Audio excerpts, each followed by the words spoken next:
This is the January 2022 meeting of the Board of Trustees of the Incorporated Village of Sag Harbor. I call the meeting to order. Welcome you all. I see that we have at the moment 49 participants, so there's a lot of people. On the call with us, of course, is Kate Lacasio, the clerk administrator, and Connie McGrath, who's serving in the host position at her desk here in Village Hall. So hopefully we'll be able to manage the volume of people. I think many people I recognize are familiar with this format. There's a way to raise your hand electronically and let the host know at the point at which we're inviting questions or comments. But to get rolling, call to order. The first order of business, we have the minutes of the meetings of December 14th, 2021 for the executive session and the regular meeting on the 14th, as well as the minutes of an executive session held on the 22nd December. Would hear a motion to take the approval of those as all three. Is there a motion? I'll move. Bob Plum, is there a second? Second. Aidan Corish, all those in favor indicate by saying aye. Opposed? Aye. The minutes are agreed to. Thank you. Let me begin with the mayor's report. I want to open tonight with just some community item that perhaps you've all seen this, but as you know, once a year, the Express names a person of the year in the village, and this year it's our longtime activist in supporting charitable work in the cancer community, in the larger community, and that's Duncan Darrow. Just take a moment on the record to congratulate him on this recognition of the great work that Fighting Chance does here in the village. It's in its, at least its 20th year now under Duncan's leadership, and we recognize and commend him for that. The first item I'd like to speak with you about tonight is an update on COVID. COVID is still very much with us. There's a belief that we're all a little worn out by the longevity of this public health problem, and that's understandable. But the reality is that the numbers right now are very, very severe. We are seeing numbers we haven't seen in over a year. And there is some good news in that. The current strain seems to be of less severity than the earlier strains, but nevertheless, what we're seeing in Sag Harbor right now is from March of 2020 until Thanksgiving of 2021, we had a total of 168 cases in the village. From Thanksgiving till now, we've had another 108 or 110 cases. So we are seeing the volume of cases go up. The bad news is that that is still rising. The better news is that the cases are less severe. So the ratio of cases to hospitalizations, and if within the hospitalizations, the level of severity percentage-wise is not as great. But it saddens me to tell you that in the last couple of days, the fatality rate in Suffolk County has been in the teens. We've seen a 19 fatality day, a 13, 11, and so forth. So that's all by way of saying that it is very important that we continue to recognize that we are in a public health emergency crisis, and all of the matters we've talked about in terms of managing it in our small part of the world are still very much with us. We have followed the governor's protocol of December, in which she asked, directed that public spaces either require masking or the proof of vaccination.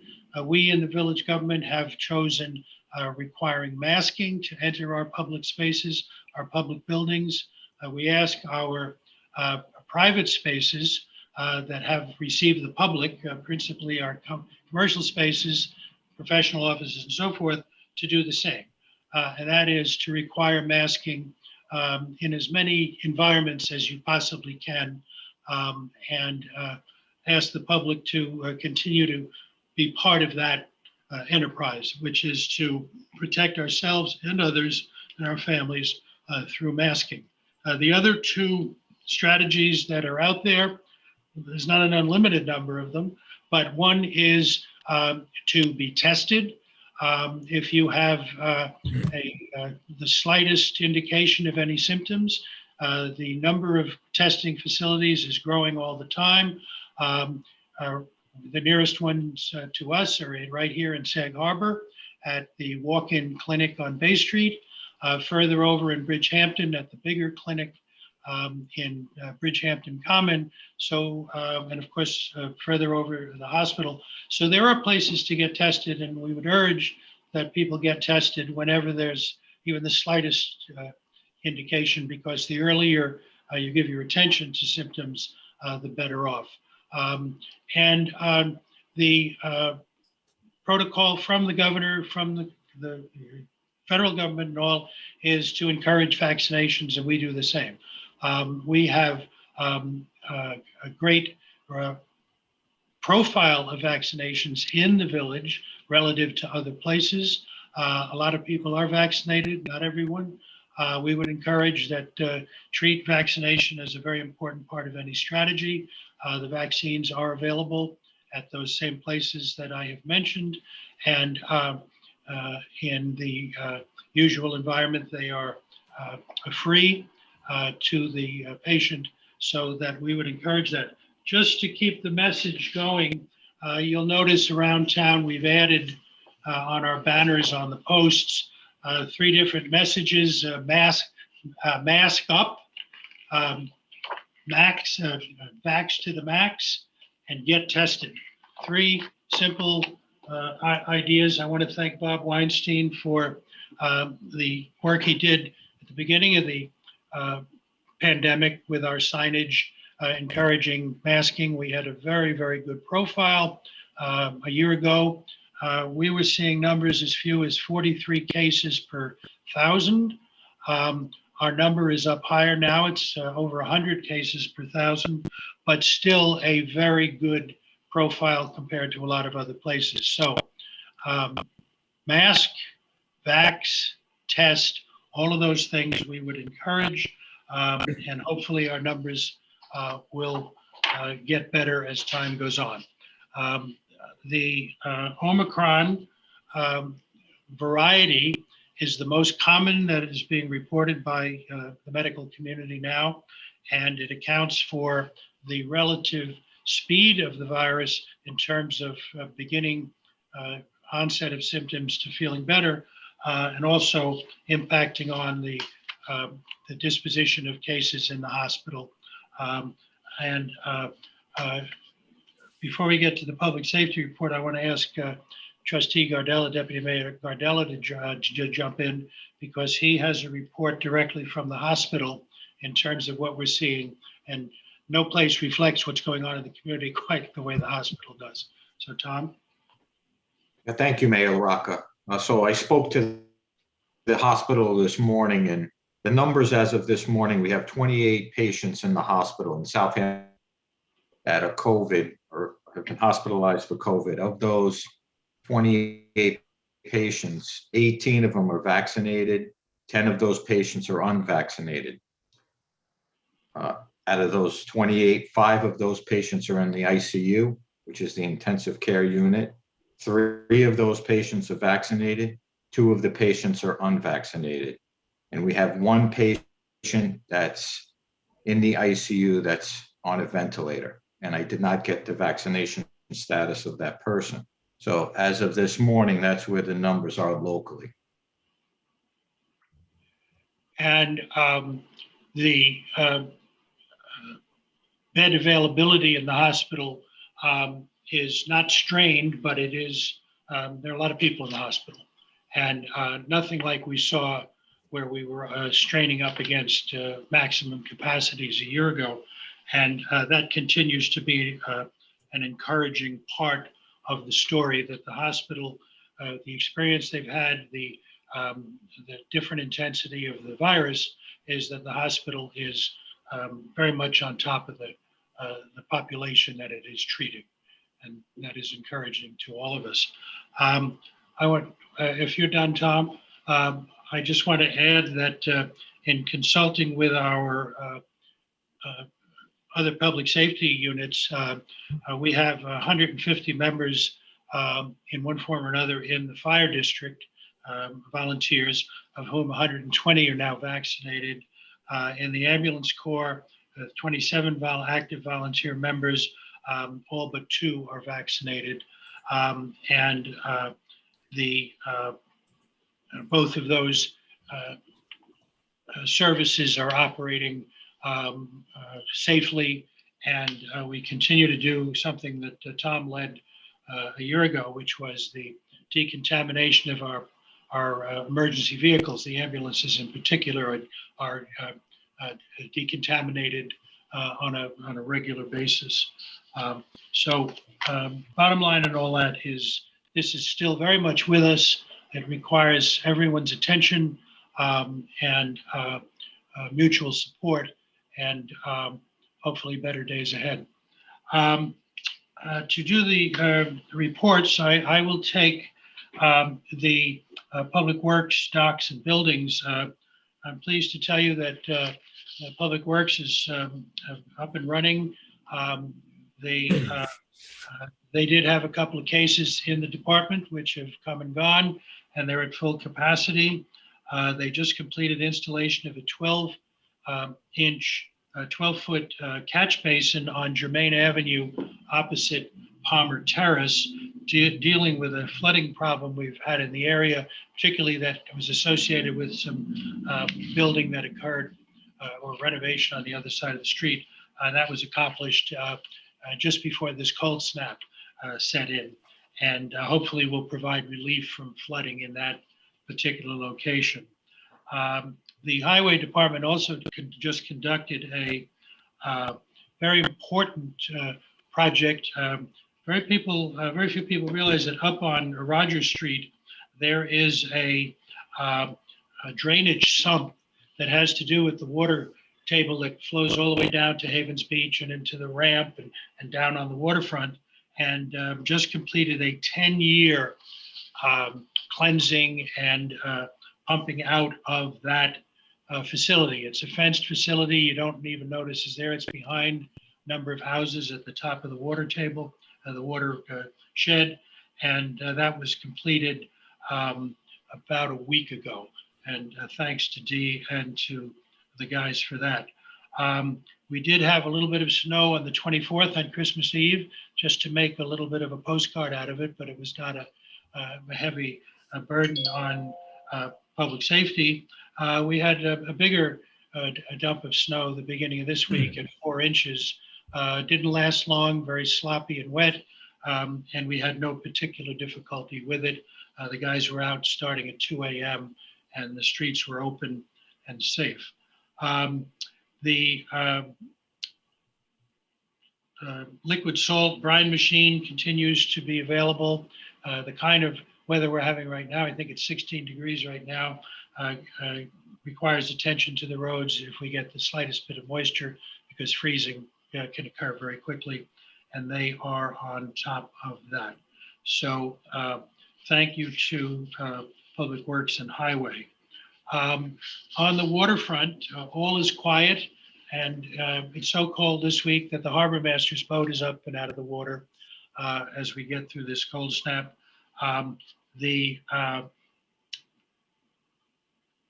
number of reservations we are seeing for the season ahead is ahead of any prior experience that we've had. And right now, through the reservations we take and the existing arrangement we have with an organization called DACWA, that's the electronic reservation service, we are at $241,000 in reservations for the transient docks for the season ahead. That augurs for a very good season ahead. Boating increased enormously during the pandemic. It increased generally in this part of the country, in this part of the state, because of the growth in boating interest. And we are continuing to see that showing up and it looks like we're going to have a very vigorous season, which is good.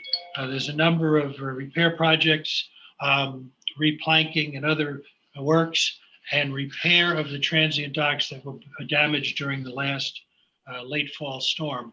All of that work will take place between now and the start of the season. The reservation numbers, as I say, are very high. And looking back over the year just finished, we had a most extraordinary year. The totals that we experienced in terms of our overall income from the various activity, from transient to the regular reservations to our slips and moorings that we rent, we went from hundreds and hundreds of thousands of dollars and up and over $1 million as a steady income now. And we did a rate increase this year for the first time in 3 years, and we're enjoying the benefits of that with no loss to interest. Our waiting lists are long, and the demand for our waterfront remains very high. Over in the building department, we also did some rate work in the fall under the leadership of our new Public Works superintendent, our building superintendent, Chris Talbot. And what we've seen at the year end now is that the amount of the income through building permits has grown from a figure around $350,000 to a figure almost $580,000. So that money supports the work of the buildings department in code enforcement and code revision and updating and all of the good work that the building department does, keeping buildings safe, keeping building sites safe, and so forth. So congratulations as well to the building department, finishing the year in good shape and starting the year in good shape. That concludes my reports, and I would turn next to Deputy Mayor Gardella for the public safety agencies. Thank you, Mayor LaRocca. I'll start off with the Village Police Department report for the month of December 2021. The police department had 561 calls for service in the month of December 2021, of which 2 of those were aggravated unlicensed operation. We had 5 motor vehicle accidents in the month of December. There were 3 arrests. We had 1 DWI arrest and 31 uniform traffic tickets were issued. I have a summary report or a comparison report from Chief McGuire from 2019 to 2021. And the numbers are basically pretty steady, except for a couple of areas. The DWI arrests increased 70% from 2020 to 2021. We went from 10 arrests to 17. 2019, we had 19 arrests. So the number dropped in 2020 and then increased again in 2021. We also saw a great increase in the parking tickets that were issued. In 2020, we had 3,110, and in 2021, we had 6,220. That was a 100% increase from 2020 to 2021. So the comparison here is over 3 years. Like I said, the numbers stay pretty close, except for those few topics that I had pointed out. Obviously, the police force was impacted by COVID-19. Some of the officers were infected by it. AJ did some excellent rescheduling. We had 5 part-time officers that at one time were reduced just to 1. So we continued to manage the police force in a very effective way, despite the COVID numbers. I think we tend to forget that this disease affects everyone, this virus. So we've managed to work through it with our emergency services. So that's the police report. The fire department, in the month of December 2021, had 932 man hours, bringing the total man hours for the year to 12,544. During the month of December, the officers and members of the department responded to 39 calls for service. We had 6 motor vehicle accidents, had 1 carbon monoxide incident, and a mutual aid to Bridgehampton for a structure fire. In the month of December, the Sag Harbor Fire Department assisted the Chamber of Commerce, North Haven Village, by delivering Santa for their events. We also were fortunate enough to have a resident donate their house so we could drill inside, do a live burn. We invited the Sag Harbor Ambulance and the East Hampton Fire Department to assist us in that drill, which is exceptional training. It's rare that we get an opportunity to do that, and we did, and it worked out very well. And that pretty much concludes the fire department report. As far as the ambulance goes, for the month of December 2021, we had 69 emergency calls. That's up from 52 from the prior year, from 50 from December 2020. So we went from 69 calls in 2021. We had 50 in 2020, December. Work nights, we had 4. Meetings, 3 meetings. We had 7 training sessions, 1 drill, for a total man hours of 978. That's up from December of 2020. We had 698. And again, the ambulance has been very fortunate so far as our membership goes, keeping the COVID positive numbers down.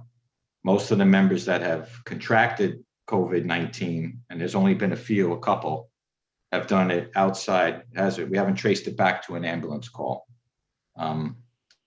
So you could see, there's a significant number of emergency calls increased from last year, which increased also the man hours.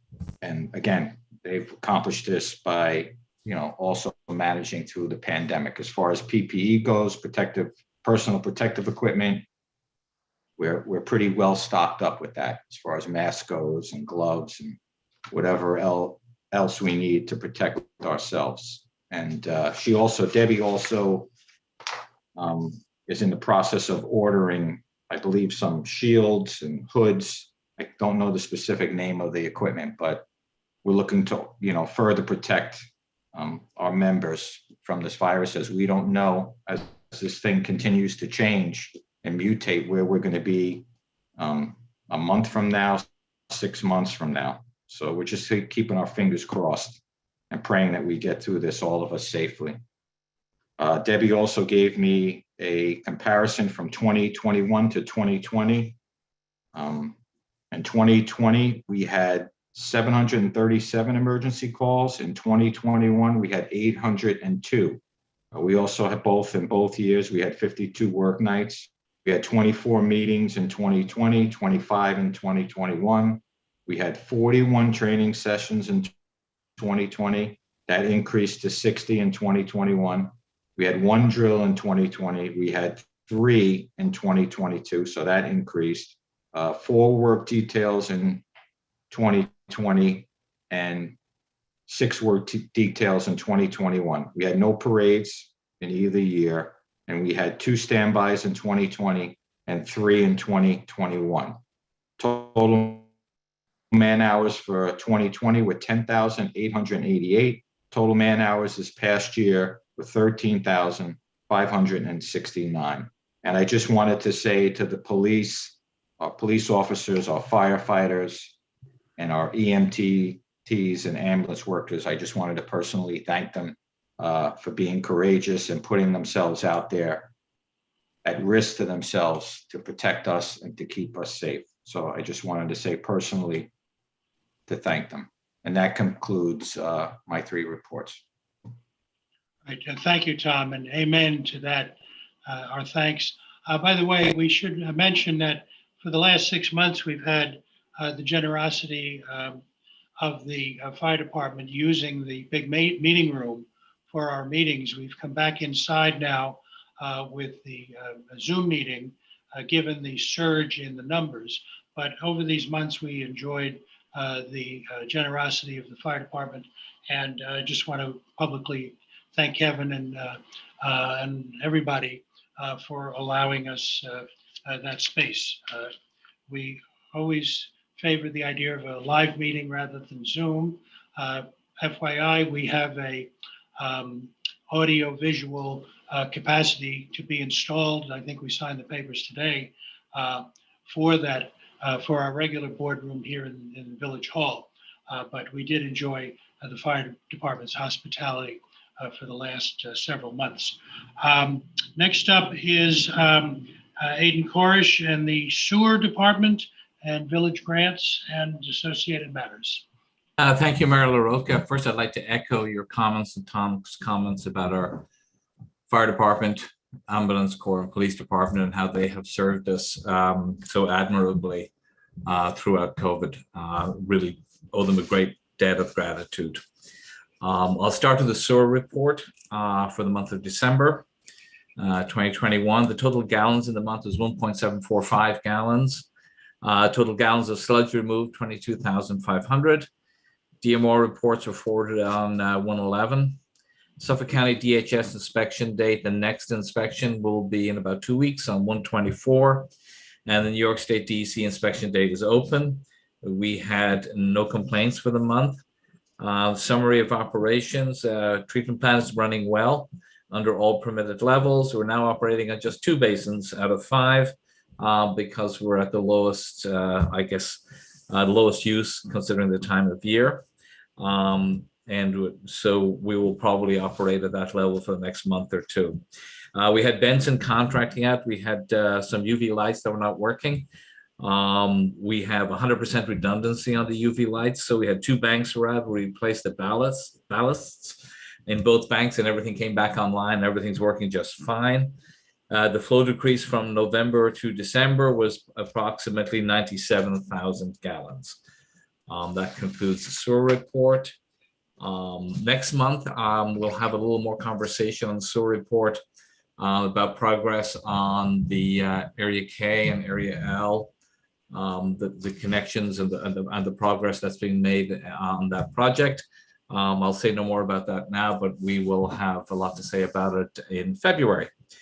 As far as grants go, last month, you remember I announced that New York State consolidated the CFA application, had approved our application for funding for John Steinbeck Waterfront Park walkway, but we were unsuccessful with Havens Beach. Since then, we took advantage of a debrief from New York State to find out what our shortcomings were and how we might improve that application or similar applications in the future. I have some notes here. I'll give you the headlines. If anybody wants to see the complete document, just email me on the village, my email, village email, and I'll be happy to send it to you. But the headlines are the 2021 funding round had 101 applications requesting $74 million in total.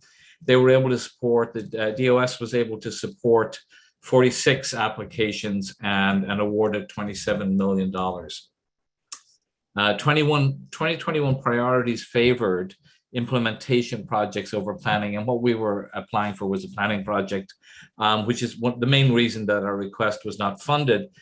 Some planning projects were funded and we were told that our project scored just below the funding line. Overall, so it was a good project, well thought out, and likes to see the DOS like to see water quality planning projects on Long Island. Section by section, we fell down. Some areas where we were very short on was economic impact, and that's something that we can fix. We also have in our history, back in 1997, we were awarded a grant and we didn't use it. We sent it back. That's 25 years ago, but I guess government has a long memory. So the next time we apply, we'll acknowledge that and try and explain why that happened and how the village has changed in the last quarter of a century and how we approach these projects so that we do not expect a similar occurrence. So overall, we were encouraged by the feedback. Makes me believe that this can be a successful application for 2022. but we'll have to wait and see what the criteria are as to what the state feels like they would prefer to fund.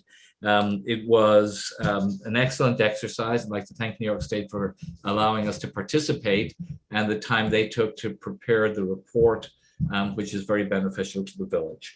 As I said, if anybody wants to see, it's just a page long, but I don't want to read the whole thing out right now. If anybody wants to see it, please email me. Happy to send it to you.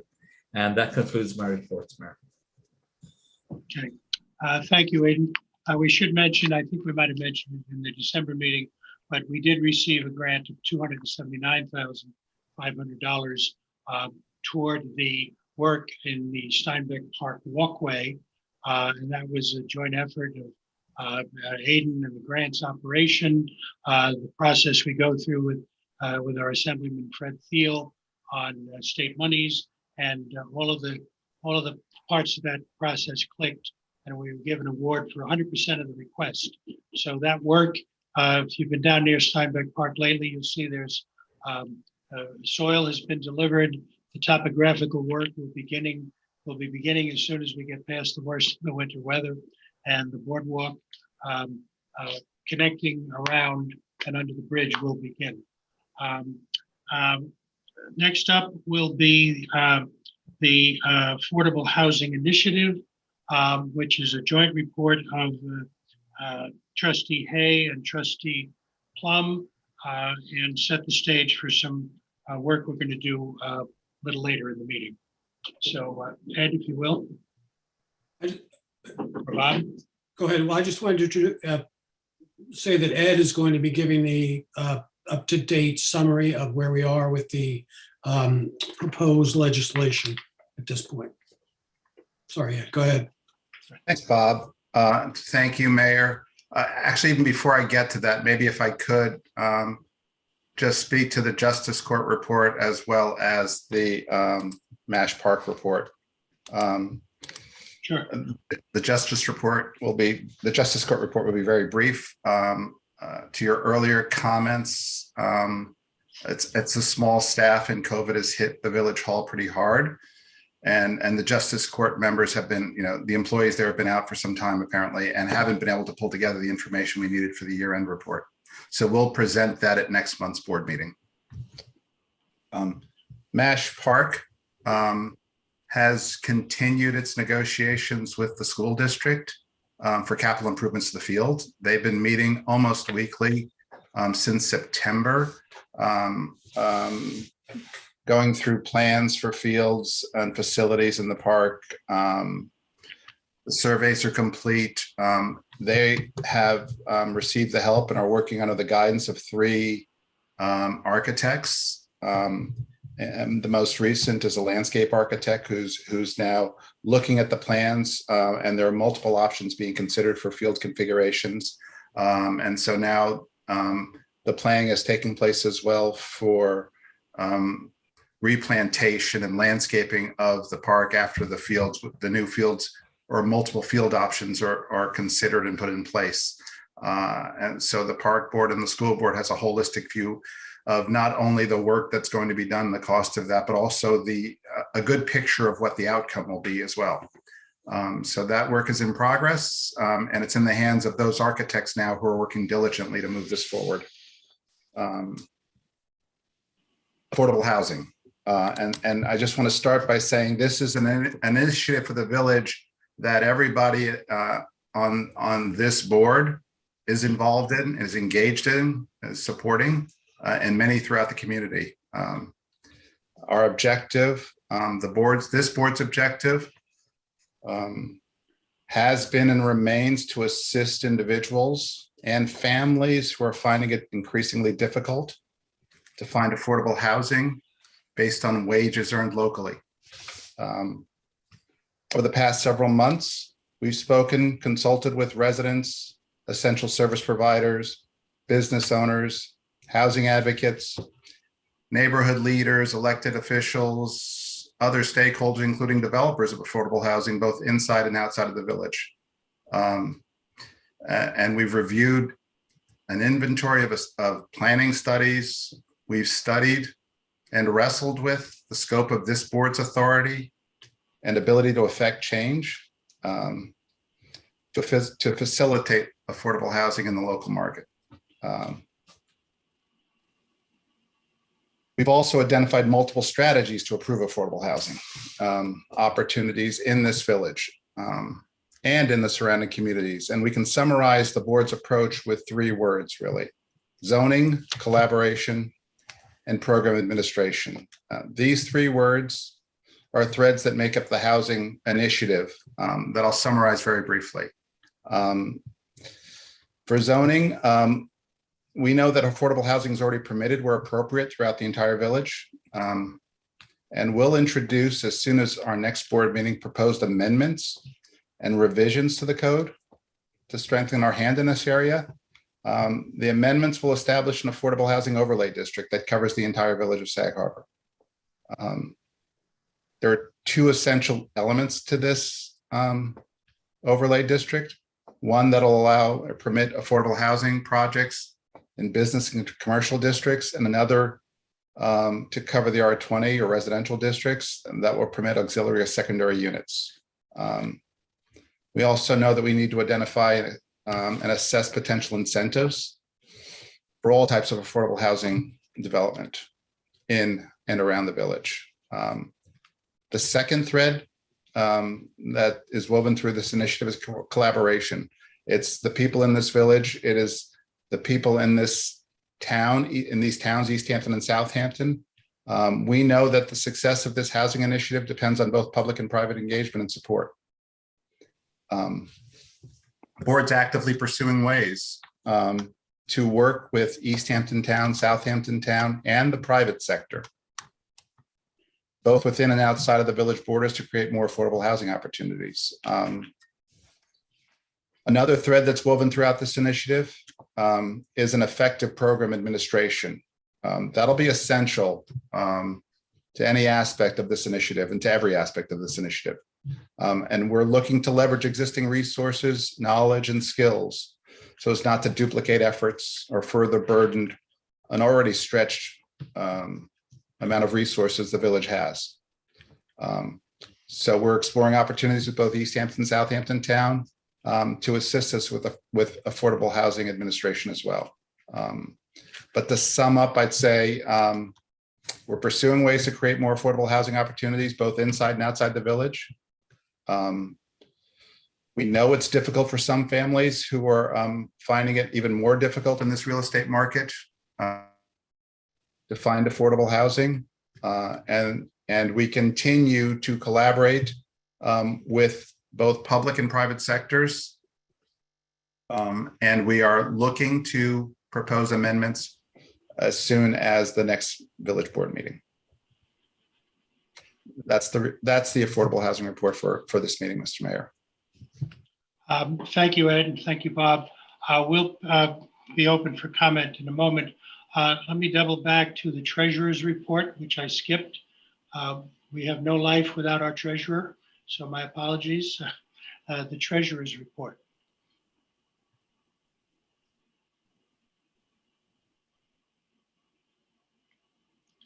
Is Kate, do we have Tim? Yes, I'm here. Sorry. There we are. That's okay. Yep. You can hit the video button. We'll see you there. Perhaps. There he is. Hello. Okay. So as of November 30th, our revenues are still tracking higher than the prior year. The building department and justice court, they're both up $100,000 in their revenue from the prior year. As far as our expenditures, we're about 50%. We are 50% halfway through the year, through our fiscal year, and we're about 47% through our expenditures. We see a lot of uptick in our justice court expenditures. That's mostly due to the processing of the additional tickets that we've handed out. So that's kind of goes along with that revenue that we're seeing an uptick in.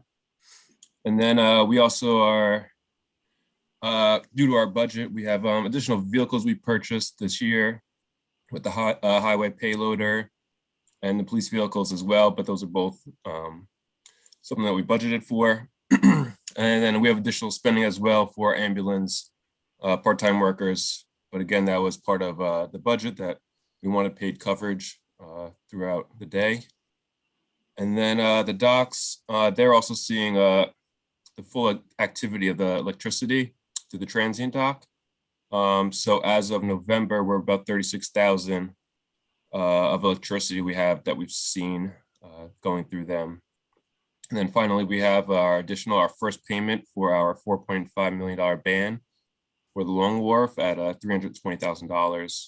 So that's really why we're kind of uptick this year compared to the prior year.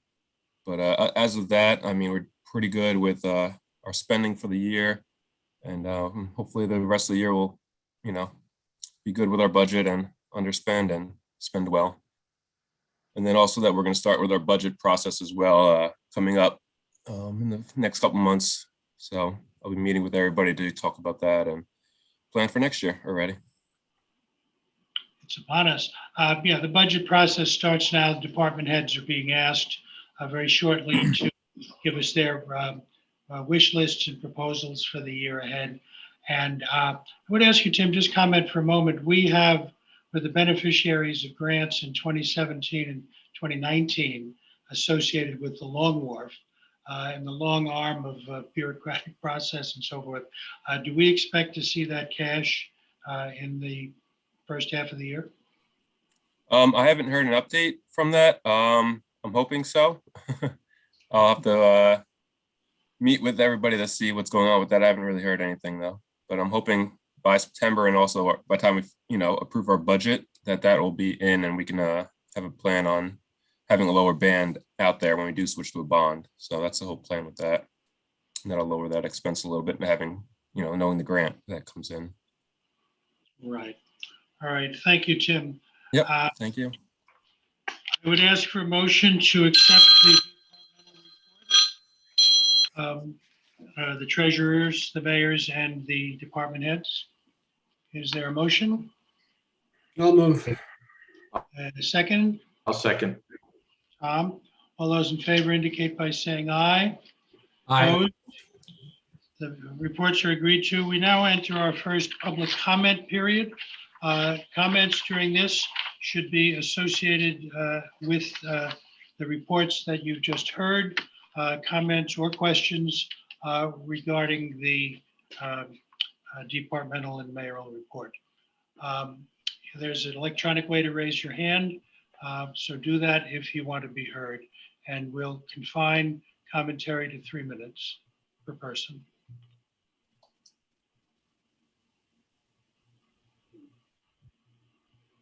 Hearing none.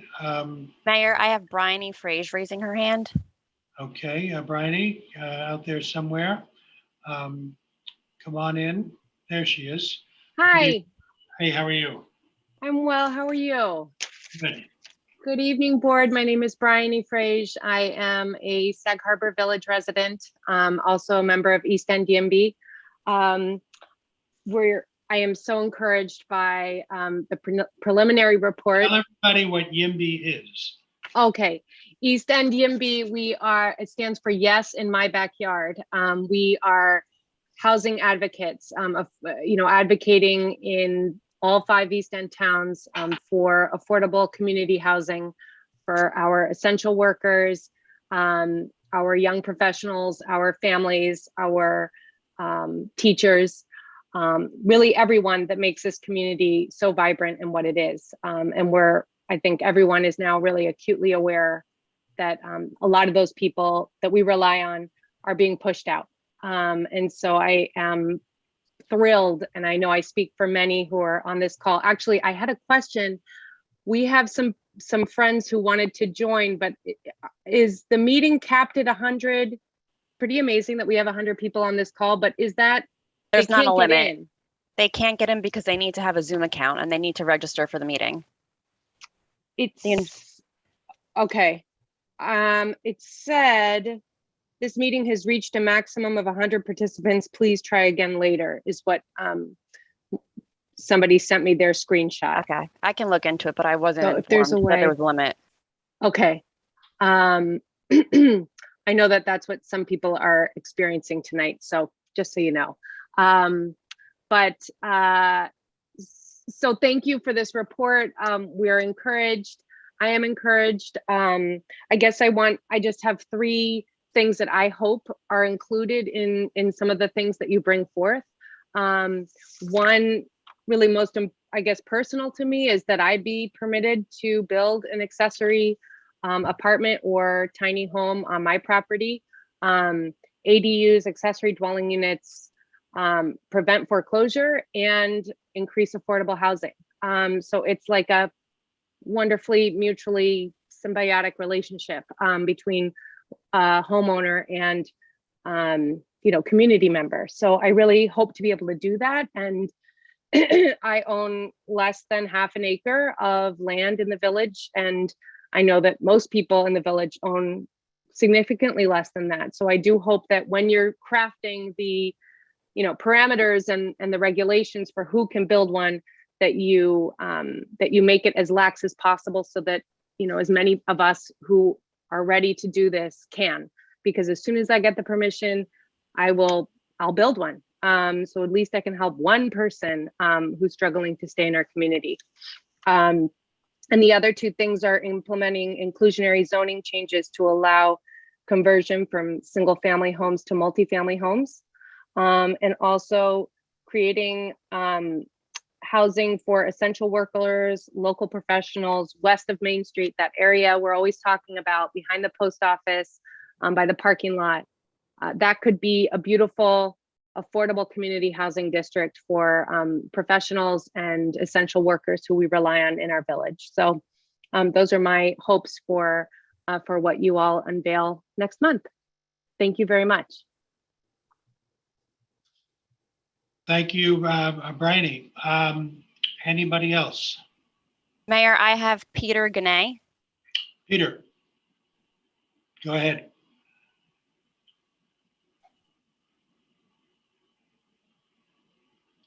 Sorry. Peter, Yeah. where are you?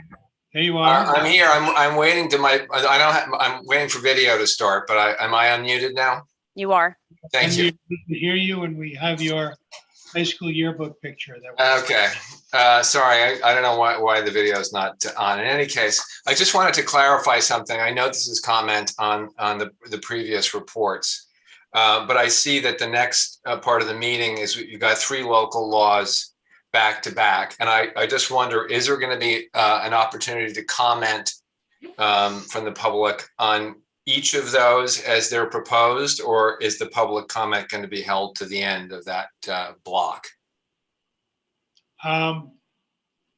We can take comment on each. The reason I ask is that the first law up here is the advancing the expiration of the moratorium, and how the vote on that might go. That members of the public might want to know sort of what the actual outcomes of the review of the other 2 laws are before deciding to advance the end of the moratorium.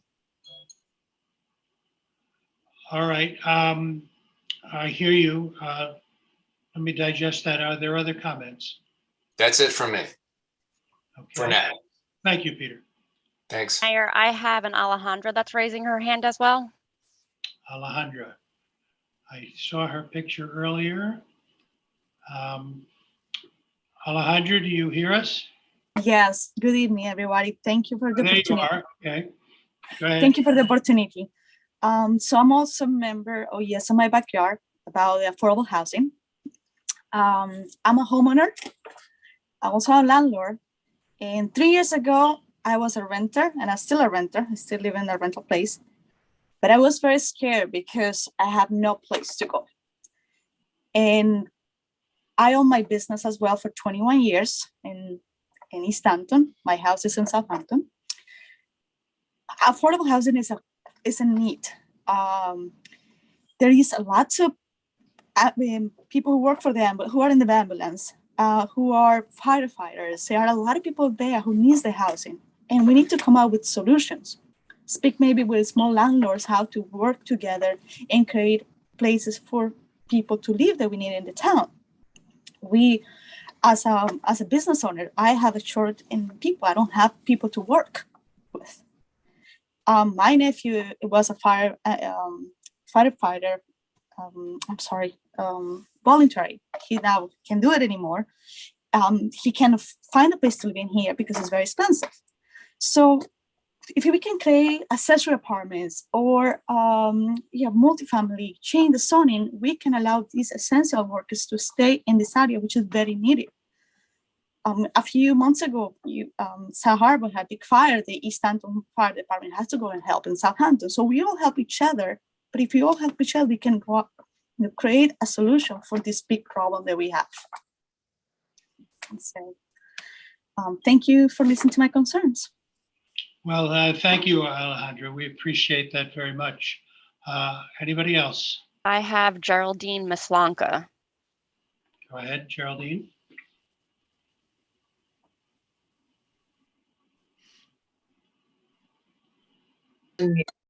Okay, I think I've unmuted myself, You have. right?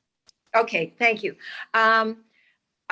Jerry Maslanka, I'm in the village of Sag Harbor, and I'm here again, just as Brioni had mentioned, to support the affordable housing, the report. I'm thrilled that we are emphasizing this, and you've set up the committee and are doing this. I think it's beyond a crisis situation. And specifically, I would like to see apartments above the stores or the retail establishments throughout the village. And I know that we have opened it up to office space, and some of those spaces are being taken for other businesses rather than residential. And I would propose that we allow, maybe when those leases expire, that perhaps they revert back to for residential use only. I think it's particularly good. I think it may reduce traffic if people can just live upstairs and then walk to work somewhere in the village area. So anyway, I'm very supportive, and I'm thanking for all you're doing regarding this. It's critical. Thank you. Thank you. Oh, and I just wanted to say, I did have trouble getting on. I got locked out of my Zoom account as a result, and I'm speaking to you on my phone. Someone sent me a link and I was able to get on to talk. So there is some issue tonight, and I don't know what that is. Well, we haven't done it in a while. Maybe that's the problem, but thank you. Thank you Okay. for persevering. Anybody else? I have Michael Daly. Michael? Michael, that caricature Hi. is a very good likeness. Yeah, I'm trying to get rid of my cartoon, but it's probably better than my real face anyway. So we'll stick with that. But thank you, Mayor, and thank you to all the trustees. Michael Daly, I'm a neighbor. I live in North Haven, although I've lived in the Sag Harbor area here, including in the village, over the years for the last 24 years, I guess. And I'm a lifelong resident of the East End. And I'm just so proud and happy to be part of a community that appears to be taking this affordability issue seriously. I think that Sag Harbor will be the model for other East End communities on how to get behind the issue and how to look for solutions that are going to help local community members and families and essential workers stay together. So congratulations, although the angels are in the details. And I know that those are going to have to be worked out in the coming months. I was really kind of shocked at the numbers that Deputy Mayor Cardella was talking about in terms of the number of hours and responses put in by firefighters, EMTs, and law enforcement. And I know that the fire department saved most of my house anyway, about 3.5 years ago, and I'll be eternally grateful to them for doing that. And we want to ensure that we provide support to them and affordable places to live. And we also know, and I'm a member of East End YIMBY and have been for 5 years, that it's not just about affordable, quote unquote, housing that is perhaps government supported, but it's also about creating zoning rules, regulations, and codes that allow local people to create housing that is affordable in our community. And it sounds like those are things that you're looking at through permitting of accessory apartments and cottages, and looking at the opportunity to develop multifamily homes, as well as doing some of the affordable work of employment zoning areas, and the creation of housing and apartments for people. So it is a complex issue. We're constantly trying to help educate people as to the ins and outs of it and the understandings of it, so that they can speak their minds in meetings like this and advocate more effectively. And it's encouraging to hear the plan that you have in place. So thank you, and look forward to hearing more. Thank you, Michael. This period is usually a 15-minute period. Are there others? Mayor, there's five or six more people that have their hand raised. Okay, folks, we're going to cut it off after those 5, and there'll be a second public comment period further in the meeting, as is our traditional format. But let's go ahead and try to be quick if you can. Appreciate your patience in being here. Go ahead. So I believe there's Pilar. I apologize if I pronounced that incorrectly. You pronounce it correctly. Good evening, Major. My name is Pilar Moya Mancera. I am the Executive Director of Housing Help Inc., a not-for-profit housing counseling agency. Although we are based in Huntington, prior to COVID, we've been working a lot with the community here out east. We work with the communities in Hampton Bays, in Riverhead, some Harbor East and East Hampton. When I heard about this news, I can tell you I was very happy that Sag Harbor is going to tackle this issue that is so important, which is housing. And I hear everybody else speak, and I'm delighted. And I just want to say, Housing Help is here for you, to help you and assist in any way we can. We've been part of this in prior housing, especially related to ADUs in the town of Huntington. So please, we are here and at your service. If there is anything we can do, please allow us to do that. To me personally, I'm advocating for the senior citizens, our seniors who are what we call them in the housing counseling world, cash poor and house rich. There are so many seniors that will really benefit from having an accessory apartment, so that they can remain on their homes and they can continue paying their property taxes and avoid taxes foreclosures, which unfortunately has become more and more common. As well as also, I'm advocating for the children that need housing stability. It is necessary for them so that they can succeed in school. We work very closely with single parents, not only single moms, even single dads, right? That as a result of divorces, they cannot always afford where they are. And I personally work with a single mom who really would have benefit from having an accessory apartment so that she can continue paying her mortgage. I work with parents that struggle because they're moving their kids from different schools or school districts. So please, I'm here. We are here.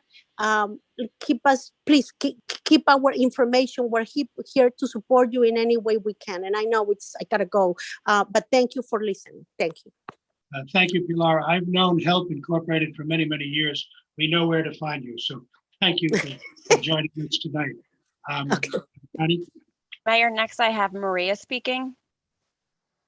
Maria? Hi there. Thank you so much. And I won't take too much time. Thanks so much for having this meeting. I am here to advocate as well for affordable housing. I grew up out here, and my children are going to be 6th generation Sag Harbor if we can stay here. And sadly, I have to say on almost a daily basis, my husband and I do speak about, do we move out of here so that our children can put roots down somewhere and hopefully stay with us. And it's such a devastating choice, because our families are here, our elderly parents are here, that our sister-in-law, everybody's here, and it's I just wanted to give some of that personal piece to it. My husband and I are thriving. I'm a child psychologist here. He's a builder, and again, we would love to stay, but we don't have that kind of money to buy our house for our children one day. And the sad truth is that even as a doctorate level psychologist, honestly, without my husband's income, I could never afford rent or a mortgage out here. And so even if our children were to pursue those kind of professions, unless they were with a partner, it's getting harder and harder. Additionally, through my private practice, I do work with a lot of families, and sadly, especially with the pandemic, we are seeing more separations and divorces, and that as well, even with families that are well off, it's really, putting them in a very tough situation, and the children that are in our community, that it's so important to keep the consistency with school and everything else. And so I just wanted to put in another word for that. And thank you so much for your time. And thank you for Maria as well. We appreciate it very much. Mayor, next I have Catherine speaking. Catherine? Hi there, this is Catherine Soka from Sag Harbor. I live outside the village, but I am a business owner, retail business owner in the village for over 21 years. First of all, I just want to thank you for tackling this issue. In working on community housing for a long time, it's one of the most intractable issues that we face in our region. So just a couple of points to have you consider as you go forward in crafting the plan. First of all, we have to think out of the box. I think we really have to get creative about how we can make considerably more housing available. With that in mind, I think we should look at building over the parking lots that the village and other municipalities own, so that we can put affordable housing, community housing there. I think we also have to face the facts that we live 100 miles from the richest enclave in the country practically. And therefore, the housing that we create needs to be affordable in perpetuity. We have to figure out a way to, if we allow for more housing to be developed, that it actually goes to people in the community who work in the community, so that they are able to stay here, and not to somebody who's going to come from elsewhere and rent it for the year because they are able to. Another thing to consider, we are a wonderful village that people like to visit. And I think that we should cluster the housing, if not in the village, near the village. And that means working with our towns, East Hampton and Southampton, to put developments that are near the village, but just outside, that would permit significant rental housing or homeowner housing for us. So those are just some thoughts that I have this evening, and I look forward to working with with Bob and Ed on putting together the details of the proposal. Thank you for your time. And thank you, Catherine, as always. Thank you. Mayor, I have Elizabeth speaking now. Hi there. Welcome. All right. Oh, sorry. Hi, my name is Elizabeth Hanley. I'm your neighbor up from Shelter Island. And I'm just here tonight to just say that I really appreciate how you guys are prioritizing affordable housing. Just with us all being so close here on the East End, our communities, I feel like, just kind of overlap into each other. So any changes that any one of us and any one of our communities makes really affects other communities. And so I really just appreciate the time and attention that you guys are bringing to it. The other thing I just wanted to say is I really, I liked the things that you guys were talking about with like the part public, either the sponsored housing or the private part. So the public and the private both. The private with being able to kind of change up some of the zoning to make accessory dwelling units easier to create for those of our neighbors who are willing to do that. I think that this is a tough problem, and it's going to take both a public and a private partnership to solve it. And I think the reason why I'm even here tonight is, the thing that is really always on my mind is my peers, like young professionals and young families, and how hard it is to find a space out here on the East End. It is a special and magical place. And so many of us want to raise our families and work in our community. And it is becoming more and more difficult, and families are having to move further and further and further out. And I think that obviously we live in a beautiful, beautiful place. But the mix of retirees and our summer people and our year-round folks, and like that is the special sauce of the East End. And I don't want that to change. And our year-round folks are getting pushed out. It's getting harder and harder. And I just want to maintain that and, see us do whatever we can to keep that. I think it makes it just a wonderful place. Thank you so much for your attention to this important issue. And that's all. Thank you. And thank you, neighbor across the streets. Thank you. We appreciate it very much. Connie? And lastly, we have Sean. Sean Hi, McLean. hi. Thank you for having me. My name is Sean McLean. I'm a developer by trade. I do large-scale, mixed-use, affordable development in settings that take into account significant environmental considerations as well as social considerations. And I want to commend you on this conversation and your efforts, because the number one barrier to this type of development is not the NIMBY, it's the will of the municipal elected officials and the staff to push forward with creative solutions to these types of hard to talk about problems. I've lived out here full time since 2003. I've lived in Flanders. I've lived on Shelter Island. I was the Chamber of Commerce president there for 6 years. I've lived in Watermill. I've lived in across the board. My children are in Our Lady of the Hamptons, and my 5th grader doesn't take Spanish this year because there weren't enough teachers locally on the East End to be able to teach all of the subjects and the classes that would normally be offered. The crisis out here has gotten to a breaking point of culture and community that I think cannot be stressed enough. And as much as I know you all know it, I think the greater community has not recognized it yet. A family of 4 earning $180,000 a year right now cannot find a 4-bedroom house to rent or a 3-bedroom house to rent. They simply don't exist as a reasonable percentage of that income.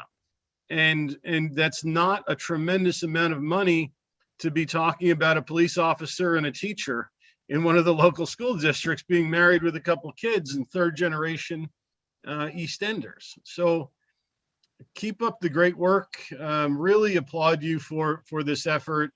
I love everybody in YIMBY and this effort that everybody's making to see 100 people on this call. I think mainly driven by this topic is amazing, and I'm super excited to help.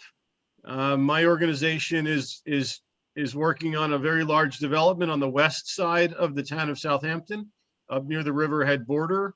We're working directly with the town on that. We need sewer treatment, and we need to do remediation for the Peconic Estuary, and we need to do social remediation and investment.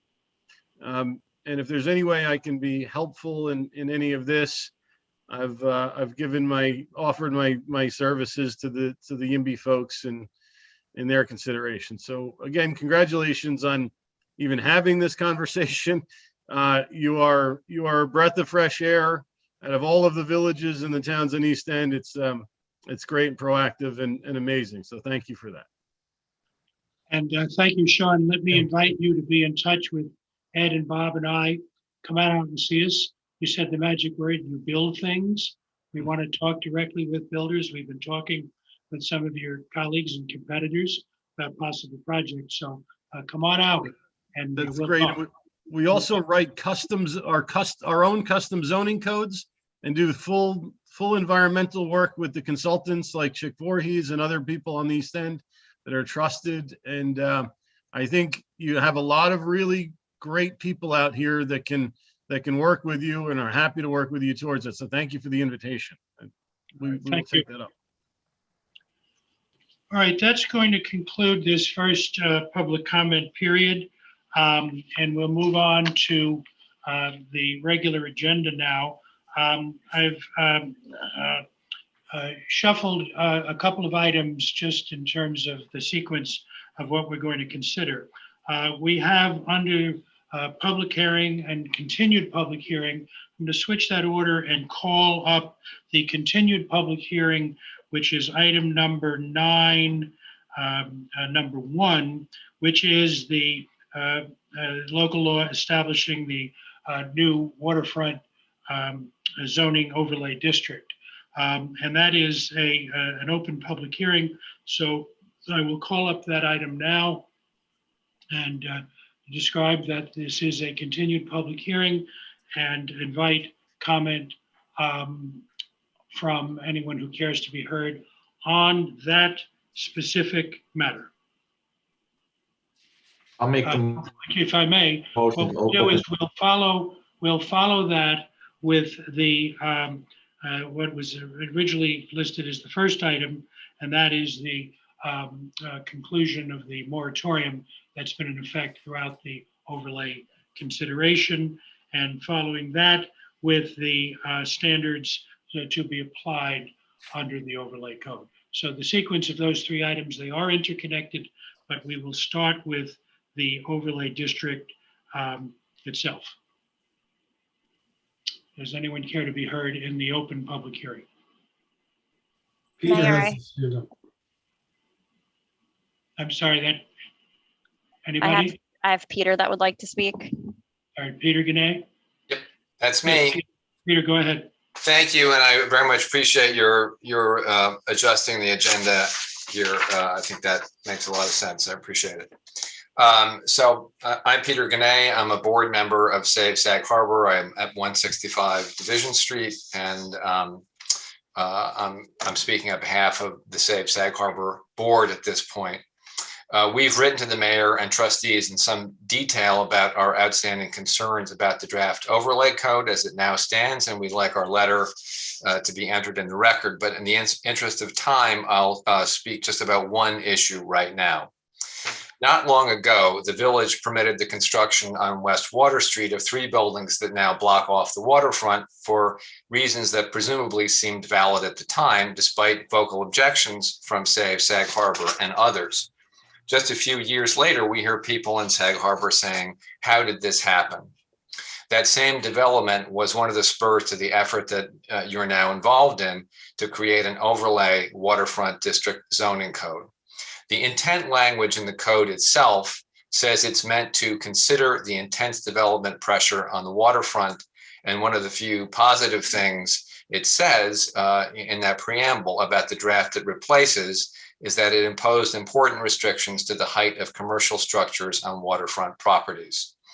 What Save Sag Harbor is concerned about, and we've heard from many of our members about this, is that the draft before you now has dropped one of the key zoning changes from the earlier drafts of the overlay, which limited properties on the south side of Bay Street and Long Island Avenue to 2 stories. The code defines a waterfront lot as a property that abuts the water or abuts a waterfront park. The former 7-Eleven building or 2 Main Street are deemed waterfront because they're next to Steinbeck Park. There's nothing except park between them and the water. And under this code, those properties are limited to 2 stories as of right. There's a potential bonus, but they're 2 stories as of right. The buildings that we're concerned with, from the Dime Bank to the American Legion and on the south side of that street artery, also have nothing but a park and a street between them and the water. They're the first thing you see arriving in Sag from the harbor and the last physical barrier between the village and the water. They also set the scale of the area in the heart of the village, just as the 7-Eleven building, or unfortunately, to West Water Street do. To allow buildings, these properties we're talking about, to rise to 3 stories when others are limited to 2 seems arbitrary and badly detrimental to what the law itself calls the small-scale country village and seaport character of Sag Harbor. As he did with 2 West Water Street, our board member Randy Croxton has shown us in 2 detailed 3D modeling studies just what impact buildings of that size could have on the viewscape here in the heart of our waterfront.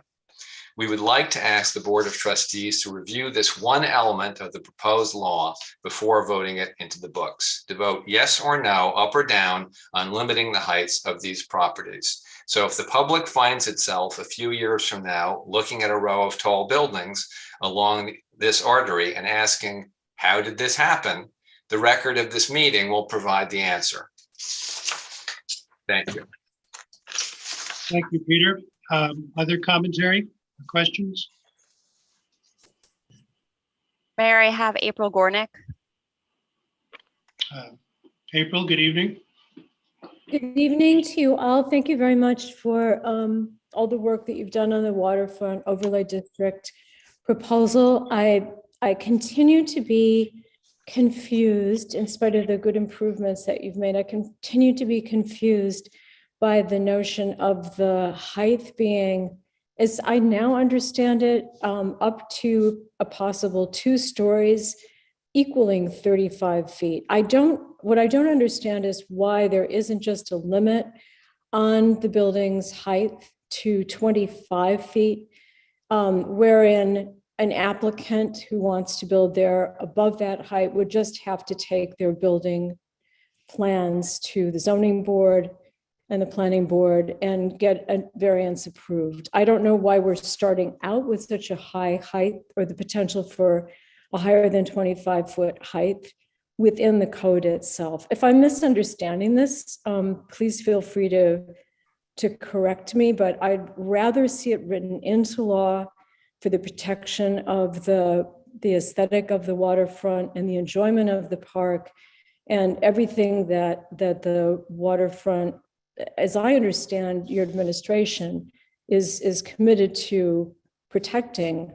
I just don't understand why that's not written into this plan. Thank you. Other comments? Not at this time. All right. Actually, I have Steve Brannan, Mayor. Mr. Brannan? Yes, can you hear me? Is that Brennan or Brannan? We have both in this village. We have a Brennan and a Brannan. Which are you? Which one is up? I'm up? Stephen Brennan. That's me. All right. Go Yes. ahead. I'm Steve Brennan. I'm a director at Sag Harbor Yacht Club. I have a question as to the zoning map, the amendments to the zoning map. Have those maps been issued for public scrutiny at this time? Yes. They have. And where did they appear? I didn't see them in the paper last week. And are they online? They've been online since December 6th. Even before that, actually. I don't believe. Yeah. Well, okay. I'm under the verbiage of the local law. It says to amend the zoning map for Sag Harbor. I thought there was a new amended map. That map has not changed since December 6th? Correct. Okay. At that point, then I would once again like to reiterate that Sag Harbor Yacht Club has a problem that I believe the board is well aware of, that the zoning map includes not only part of our dock, but our clubhouse, which is without question outside of your jurisdiction. State law states that your jurisdiction ends at the bulkhead. And I would like to make it, once again, make you aware of the fact that we are asking for that zoning map to be corrected, to go back to the bulkhead where state law would mandate it be. When you use the term clubhouse, which building are you referring to? I'm sorry, say again? When you use the term clubhouse, which building are you referring to?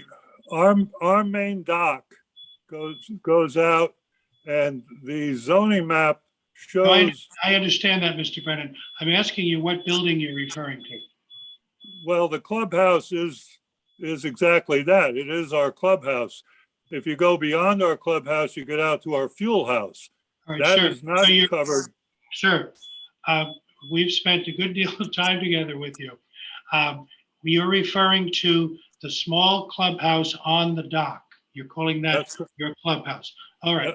I would invite you to consult with your colleagues with whom we have spent time, and with the map that's been available since the 6th of December. We have addressed that matter, and the map is the controlling map that is before us. I will certainly look into it, and if it's been done, I would apologize for taking up your time. I appreciate it. Thank you, Steve. I do appreciate your consideration on that topic, and I'm sure the Yacht Club does as well. So thank you. All right, and thank you, sir. Mayor, David Barrage. David? Can you hear me? We can hear you, and I can see your high school yearbook picture. So. Okay, well, that's very good. Thank you all for your great work once again, and I'm sorry I'm jumping in late into this, and a lot of my colleagues and people I talked to in Sag Harbor have raised valid concerns. But one thing that has jumped out at me in the last 10 minutes, when April mentioned it, and she mentioned Randy Croxton's work, et cetera, and going back to my work when I was on the ARB, you know, we all, as planners, architects, and officials, we all just look at the plan of what the plan is, you know, what the last gentleman was talking about. Where is the line of the plan? But no one has really looked at what the section is through Sag Harbor. And I was very disappointed in my, dealings with the Pulaski project, that the drawings that were presented to the board really did not represent the real height relative to a datum, whether it be, the survey datum or the street or high water mark, et cetera. And we are, here in New York, we've got the super talls. We can have now these super tall buildings where the floors are 40 feet between floors. So I would like to have a little bit of serious research done into what is the difference between a 3- and 2-story building as opposed to a height limit of 25 feet. And what is that height limit relative to? Is it the street? Is it the FEMA datum? Are we getting stories above or below FEMA? I mean, no one is really looking at the games that people can play to create a 2.5, 3-story building on the waterfront with a whole lot of mechanical space on the top of it relative to what datum.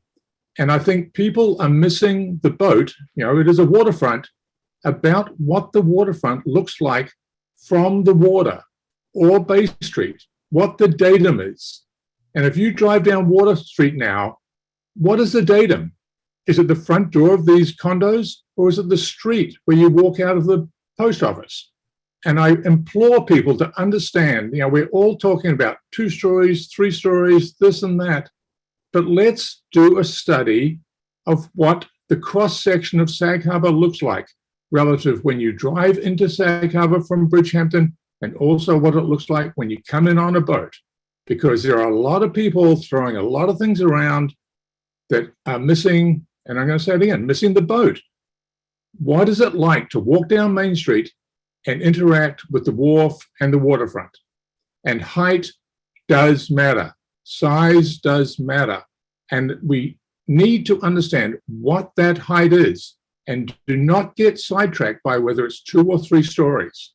It's what the top of the building will be. And that includes mechanical equipment and whether someone's going to have a deck on top of it. So really look at what the implications are. I'm an architect. I spend a lot of time trying to work around the rules and what's going to fit into the rules. What you're proposing is allowing a huge truck to be driven through the zoning code. And you will rue the day if you do not study what the height of the finished building will be. Not how many floors are in it or what's in it, but what the finished height will be. So thank you very much for your time. Right, David, thank you. Other commentary? That's it. That's it. All right, thank you all for your thoughtful comments. This is a continued public hearing. It's been open for some months now, and I would invite a motion to close the public hearing. Is there a motion? I'll make the motion to close. Deputy Mayor Gardella, is there a second? Second. Second, Ed Hay. The motion is to close the public hearing. All those in favor indicate by saying aye. Aye. Aye. And opposed? The matter is agreed to unanimously. The public hearing is closed. Next up is the item that was listed as the first item, and that is a contemporaneous action with the closing of that public hearing is to accelerate the date of the expiration of the moratorium that was enacted at the time this whole business was begun. And that was created, just as the mechanics of these things go, was created under a local law creating the moratorium, and we are therefore obliged in terminating it to terminate it by a separate enactment of a local law. And that is the item that is listed as 8.1, which we're now taking up in second place, and would invite a motion to open a public hearing on the closing of the moratorium, if that makes sense. Is there a motion? So moved. Mr. Corish, is there a second? I don't believe there, excuse me, I'm sorry, Mr. Mayor, I don't believe there was a motion. You didn't finish acting on the waterfront overlay district law. There was no motion to adopt the actual local law. Oh, my apology. We did close the hearing. Yes, you did. Okay. All right. To back up then, the motion, disregard what I just said, and the motion is on the item now listed as 9.1, and that is having closed the public hearing, a motion to approve the local law creating the waterfront zoning overlay district. Is there a motion? Are we going to do a roll I'll make the call motion. vote? A roll call vote? And if so, are we allowed to make comments along with our vote? Liz? Well, there's no need for a roll call vote under the rules, but we certainly would do that if it's the pleasure of the board, and certainly you can comment. So let us get it started then by opening the, moving the approval of the overlay district. Is there a motion to approve? I will make the motion to adopt, and I just want to say, when this was initiated, I believe it was 1.5 years ago almost, I was told this would be done in 3 months by the previous administration. It's been 1.5 years. We've had a lot of input and a lot of hard work, not only from our attorney, but from our engineers and from the board members themselves. Bob Plum was key in this, Aiden, Ed, Mayor LaRocca. So I just wanted to say there was a lot of work, time and work that went into this. It's been about 1.5 years, and I would like to make the motion to finally adopt this. Thank you, Tom. Is there a second? I'll second. And I would like to join in with Tom talking about where we started from, the journey to tonight. This is not perfect. It never will be. There are so many moving parts. I believe we've made a really, really honest attempt, and I think we have succeeded in uncovering all of the aspects of this over time. We have listened, we have decided, we have changed course, we've responded. I think this is going to be part of an ongoing process. I think there are aspects to this that we'll need to work on as time moves ahead. I'd like to thank former Mayor Mulcahy for beginning the process, and thank our current mayor for continuing it. and thank all the board for all the work. It hasn't been easy. I'd like to thank everybody who participated and everybody who came to the meetings over the last 18 months to get us to where we are. I think this is an important piece of legislation. I think it goes a long way towards protecting the future of the village. And so I'm happy to second this motion. Thank you. The motion is by Mr. Gardella, seconded by Aiden. Is there a question, Bob? I have a question. I have a comment. I have one comment that goes with my vote. In other words, I would like to explain my vote. That's why I'm asking if we can do a roll call vote, if that's necessary, for me to just say something that is in conjunction with my vote. We can do it. You can make that comment right now. I think. Here's my comment. Later on in tonight's meeting, in the action items 12 and 13, there are two resolutions authorizing planning studies to consider potential code amendments. One of them is for a number of these issues that have been raised by Safe Sag Harbor and other people, and as well as a separate one for the Cor Maria property. I would vote in favor of passing this legislation now, but I want it on the record that I consider these to be part of that, they would be part of my vote anyway, that these two other resolutions allowing further study, in my opinion, are part of this. And I just want to explain that before I just vote. Thank you for that, Bob. Ed, do you have a comment?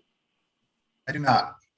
Okay, thank you. Let me just describe the linkage for the moment with those later items.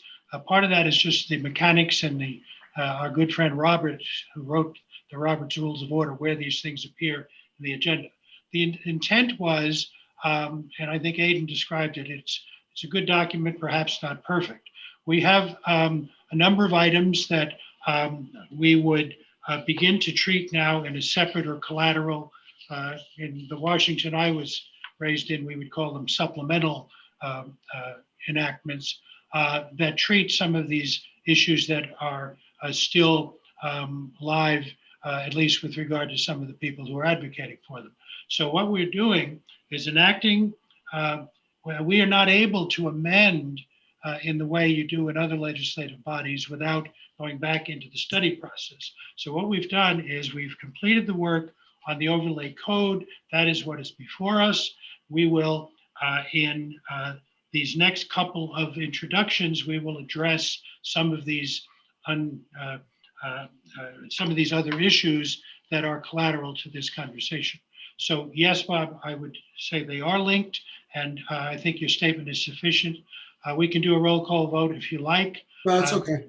We're informal enough, but and Ed has no further comments, so I would say then call the question on the motion by Tom and the second by Aiden to adopt this local law number 9.1. All those in favor indicate by saying aye. Aye. Opposed? The chair votes aye as well. The matter is agreed to. The law is adopted. We would now return to where I tried to jump ahead again with the lifting of the moratorium, which now makes a whole lot more sense having done what we just did. And so I think let's start again with that. Is there a motion to adopt item number 8.1, which is the termination of the moratorium? So You have moved. to actually open the public hearing for that. I'm sorry. That's all right. That's why you're You here. open the public hearing. Okay. Is there a motion to open the public hearing on the closing of the moratorium? Correct. Third time lucky. So moved. An opening and a closing. Second. My apologies to everybody. And is there discussion on the closing of the moratorium? All those in favor of introducing the opening the public hearing, is there discussion on the closing of the moratorium? Hearing none, would invite a motion to close the public hearing. Is there a motion? Ed Hay, second by Bob Plum. All those in favor indicate by saying aye. Aye. Opposed? The chair votes aye as well. The moratorium is terminated. No, you closed the public hearing. Now you need to finalize your vote on adopting the local law to end the moratorium. I knew I couldn't do this without Liz. Sorry. That's all right. Don't It's a apologize. lot of steps. Yeah. The question is now on the adoption. Is there a motion to adopt the termination of the moratorium? I'll make the motion. Tom, is there a second? I'll second. Ed Hay. All those in favor indicate by saying aye. Aye. Opposed? The chair votes aye. The matter is agreed to. The moratorium is terminated via this local law. Just let me describe that in both cases, when we pass a local law, as we've done now in these two cases, we submit to the New York State Secretary of State, and they put their magic stamp on it, and it's generally a fairly quick process measured in days or perhaps weeks from now, when these matters will become effective. Moving along then, the next local law is also a continuation of a public hearing, and that was the enactment of standards to accompany the new code. A lengthy, thoughtful document that was prepared. This is a continued public hearing, so I would invite comment on the enactment, which would be labeled number 9.2, local law amending 312.6. Are there comments? I'll make the motion to open. No, we're actually, I think One's open. we are open because it's a continued public hearing. That's right. So I got one right tonight so far. Okay. Is there a comment on this item? Mayor, I have Anthony Vermandois. Anthony. Yes, good evening, Anthony Vermandois.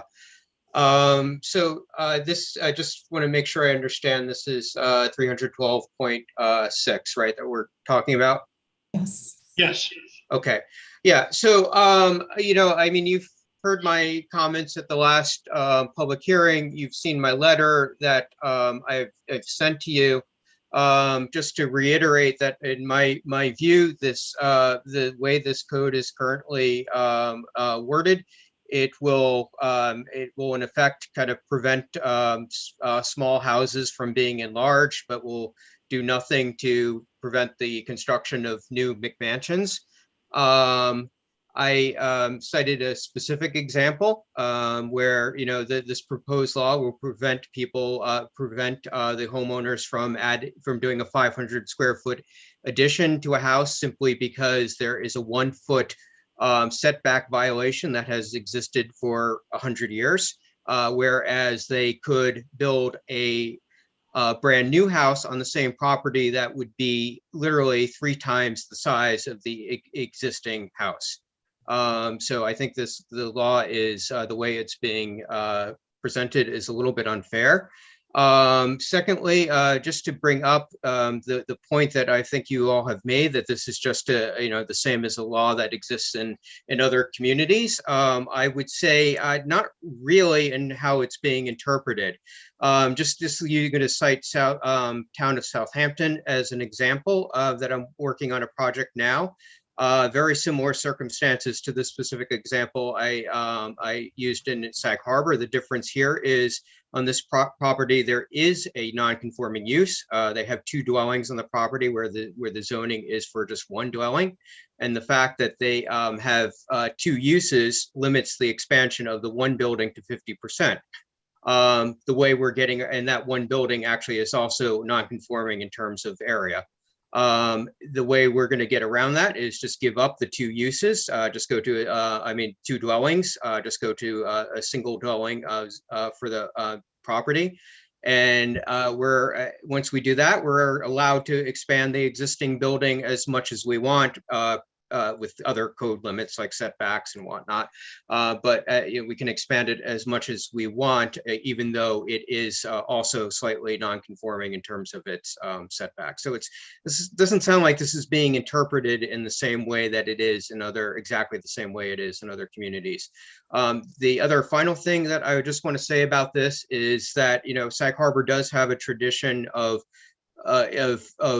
interpreting its codes a little bit differently than other communities, because we are a unique community. And just to cite an example, in the last thing, which I brought up, the waterfront code, which I brought up earlier a few months ago, we're defining our height datums differently from the way most other municipalities do it. I mean, we're taking it from existing grade rather than FEMA +2, which is how town of Southampton does it. So, I guess, I feel like that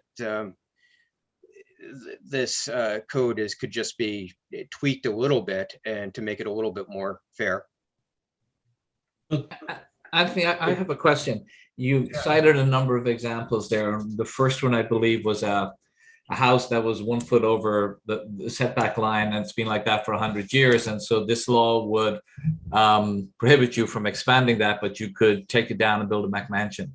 Essentially, yes. If you had a house, and I understand, obviously, there's A or B issues and things like that. Right, there's huge A or B issues there. So I just yes. felt that example, where it sounds really good and very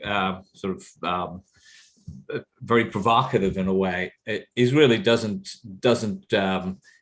could not happen in Sag Harbor. It's not really pertinent to how we conduct business. Well,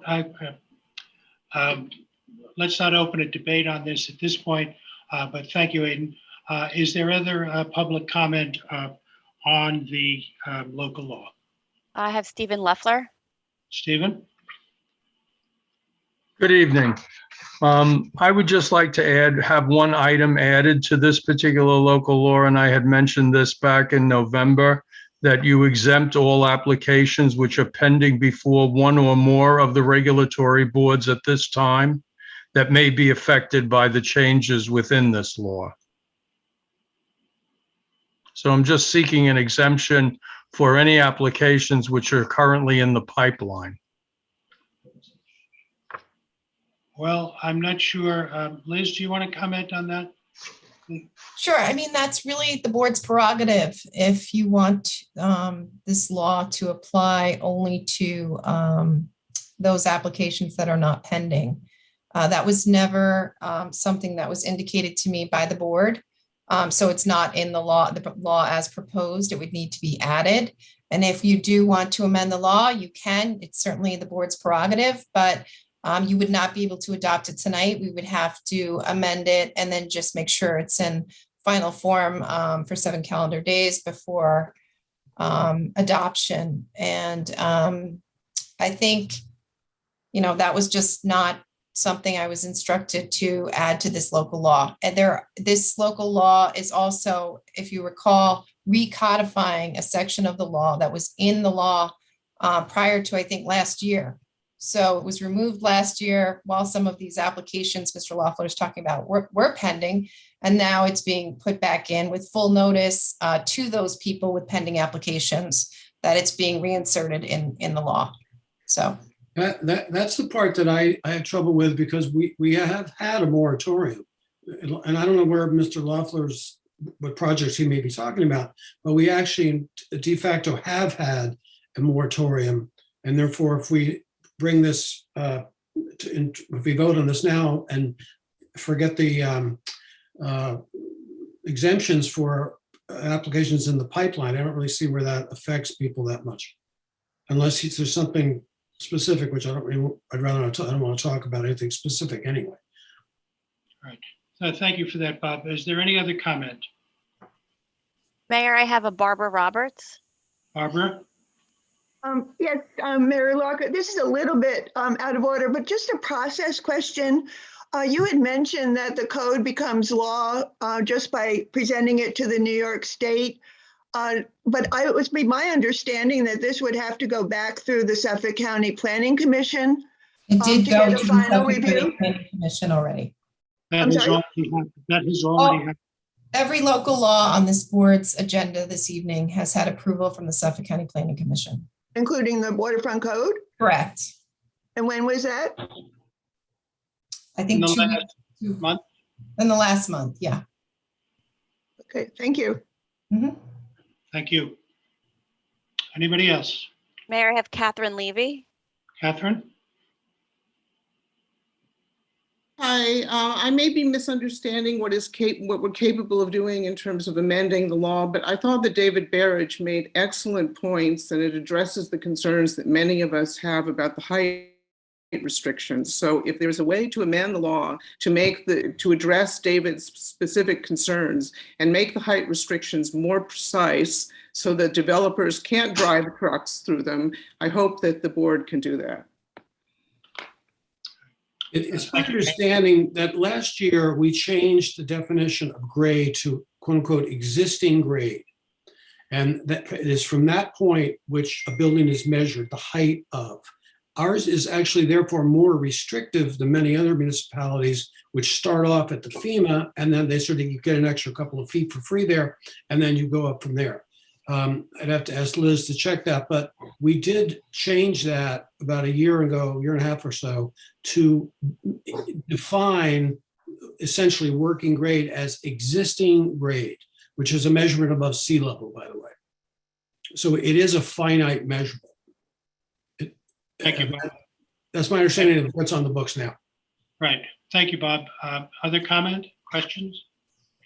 Mayor, I have Anthony Vermandois again. Anthony? Hi, can you hear me? We can hear you. Okay, it's Anthony Vermandois. Yes, so I just want to follow up on, first of all, I totally agree with what Stephen said about exempting projects that are currently in the pipeline. But secondly, just to clarify something that Bob said, the reason why this is coming up is the moratorium was only for the waterfront district. This particular code that I'm talking about is village-wide. And that's why this has caught me so off guard, because, you know, for all these few months, I was thinking everything was just dealing with the waterfront. And then it's sort of just only a few months ago that I picked up that this little, this thing that was added on was village-wide, not just the waterfront. And that's why I haven't said anything earlier about this.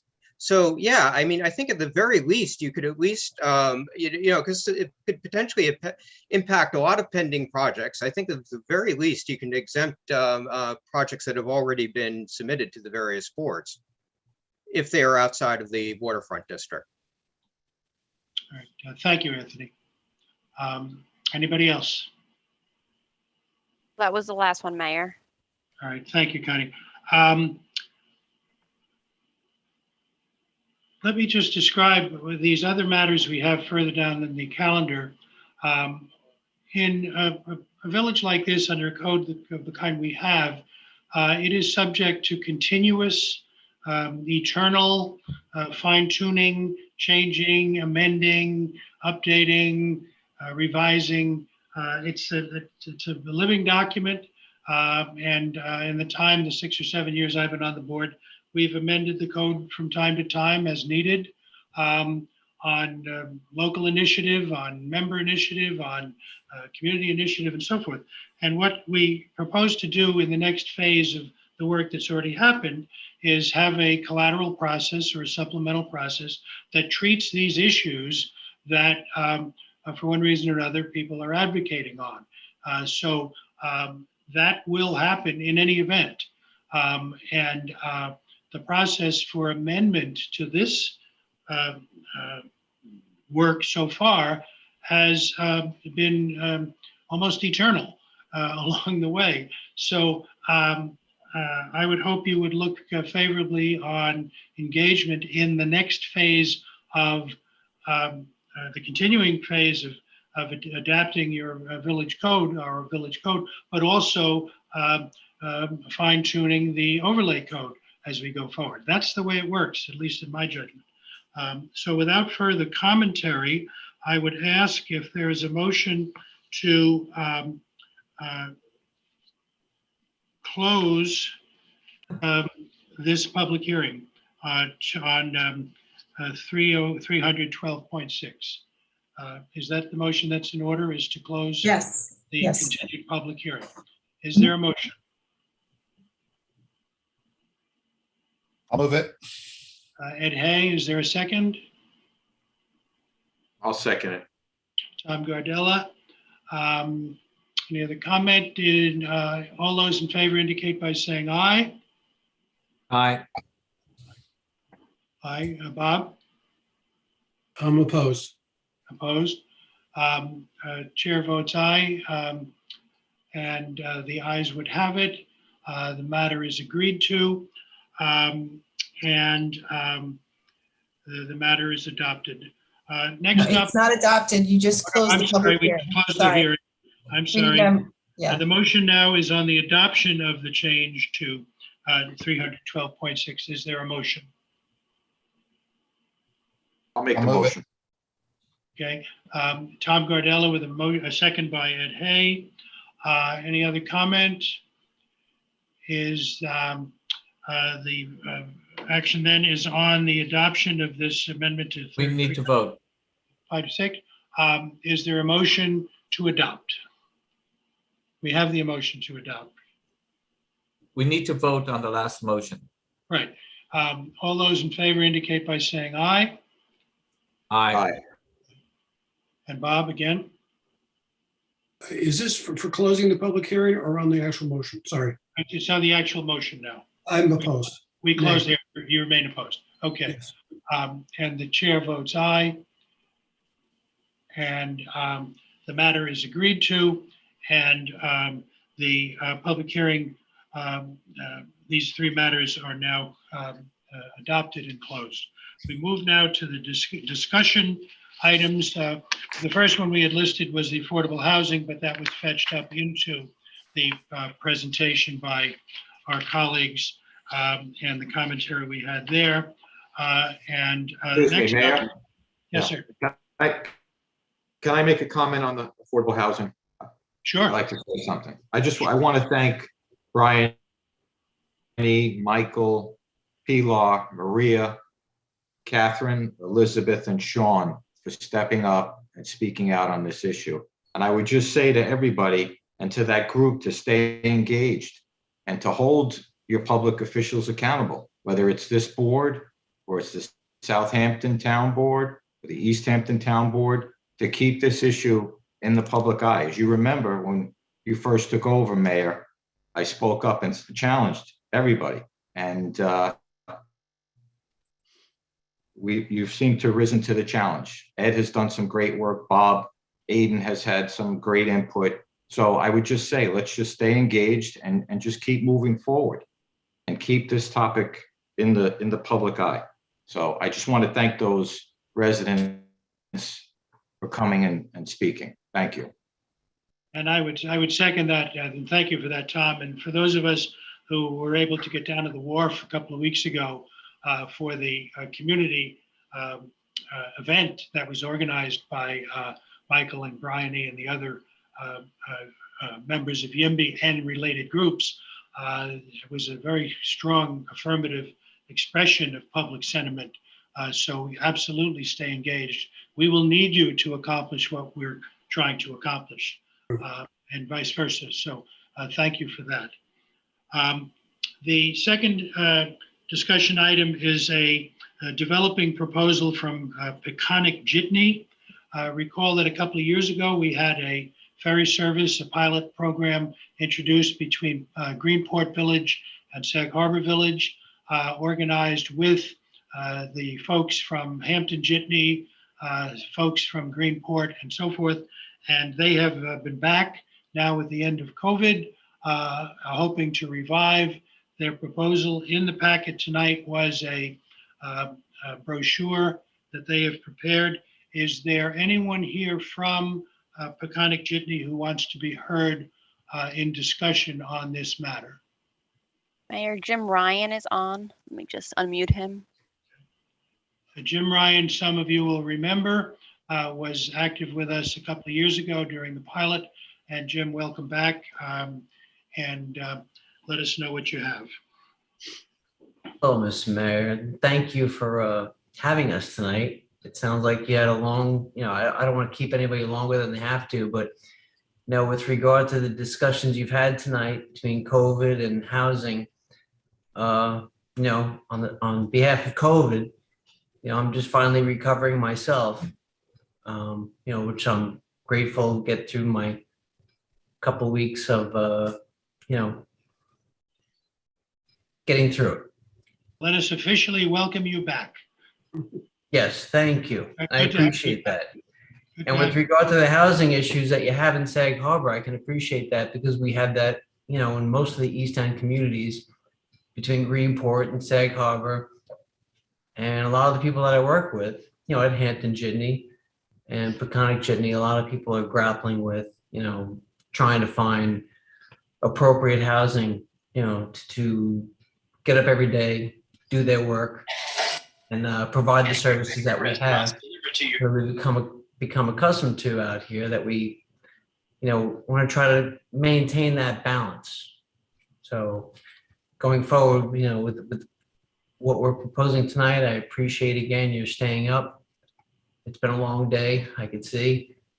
And, as far as what we're proposing here tonight, again, thank you.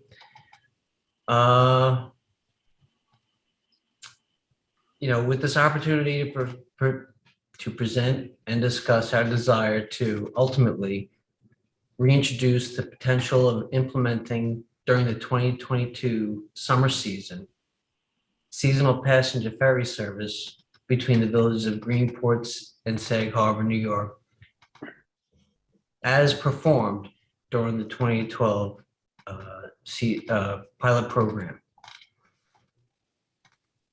I don't know if you could see the enclosed. Can I attach the? Well, here's what I'd like to suggest, Jim, is we have it. We will circulate it. You're not at this point per se making the proposal, as I understand it.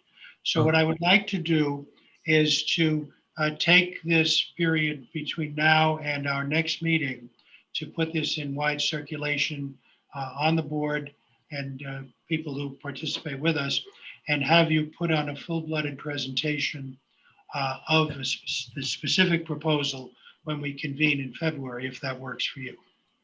Yeah, that would be great. That would be fun. I mean, I understand you're very busy over there. You got a lot going on in the community, and I just submitted this to you just so that we can give you like a layout, a foundation of what we're proposing to do based on the pilot program that we did in 2012 to provide passenger ferry service between Greenport and Sag Harbor in a way that the community can enjoy, convenient access between the North Fork and the South Fork, and look at, an economical way of going back and forth. And I don't want to short the subject or the presentation tonight. So, and thank you for the visit when you all came over some weeks ago now. I guess it was before Christmas at this point. And you followed up as promised with the proposal. So let us put it on, and we'll give you full hearing. And if the matter is ready for introduction, we'll look at it then. So we will see you in the early part of February.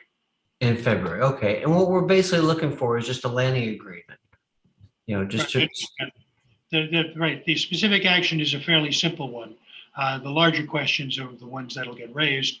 And so I will school myself further in the proposal, as will my colleagues, and we'll see you in February.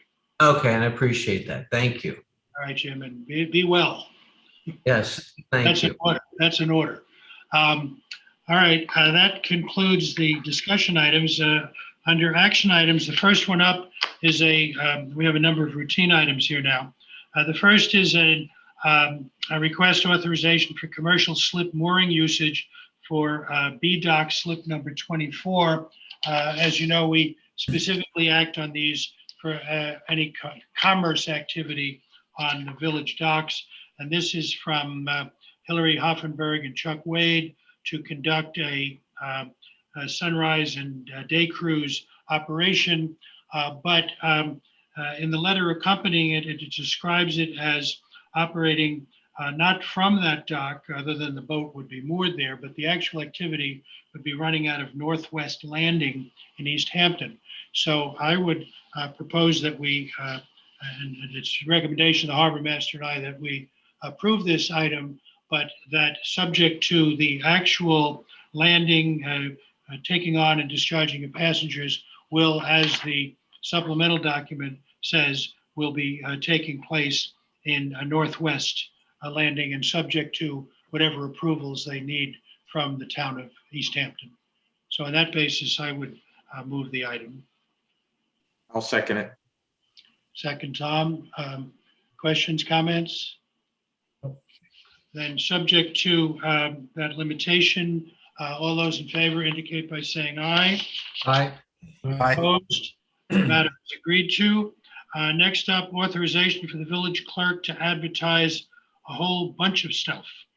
The assessment roll, the grievance day, tax sale day, budget schedule, village code, and even rules on parking during snowfall. All of these taken en banc in item number 2. Is there a motion? I move it. And second, Second. all those in favor indicate by saying aye. Aye. Opposed? The matter is agreed to. I would just bring a comment from the superintendent of public works. We had a couple of occasions in the plowing over the weekend where people quite appropriately park their cars on the street, and we don't have the sort of street parking rules you have in the city, for example. But if you are parked out on your street when there's a snowfall, please be mindful of the activity of the plows. So if a plow has come and bypassed that section because of the parked car, and you have an opportunity to move it to a plowed section, that will help on the second run.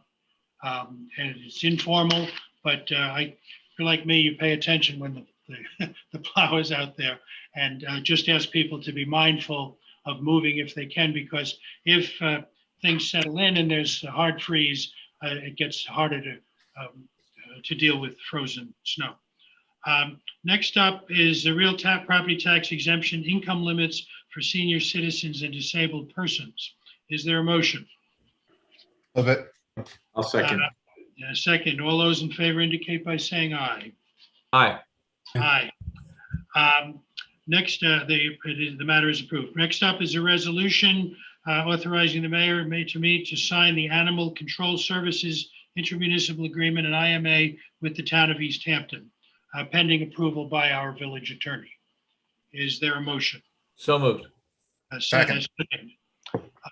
Any comment?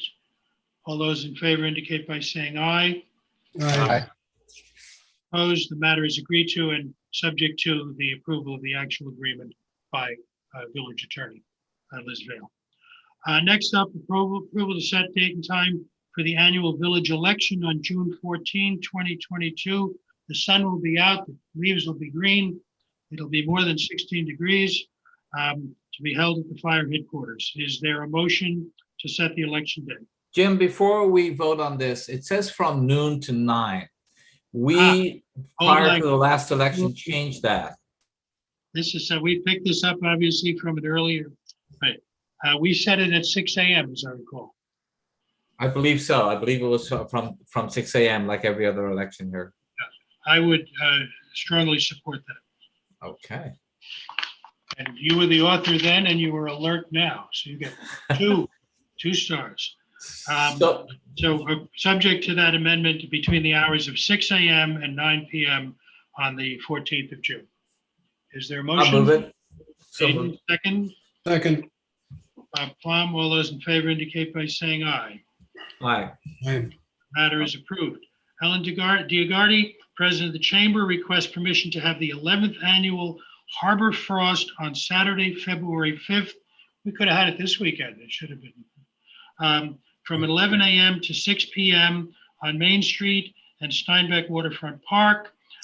Ice sculpting, fire dancing, Zima, outdoor theatrical performances, and the deputy mayor will be swimming in Harbor Fest in a Speedo, I'm told. Something to look forward to there.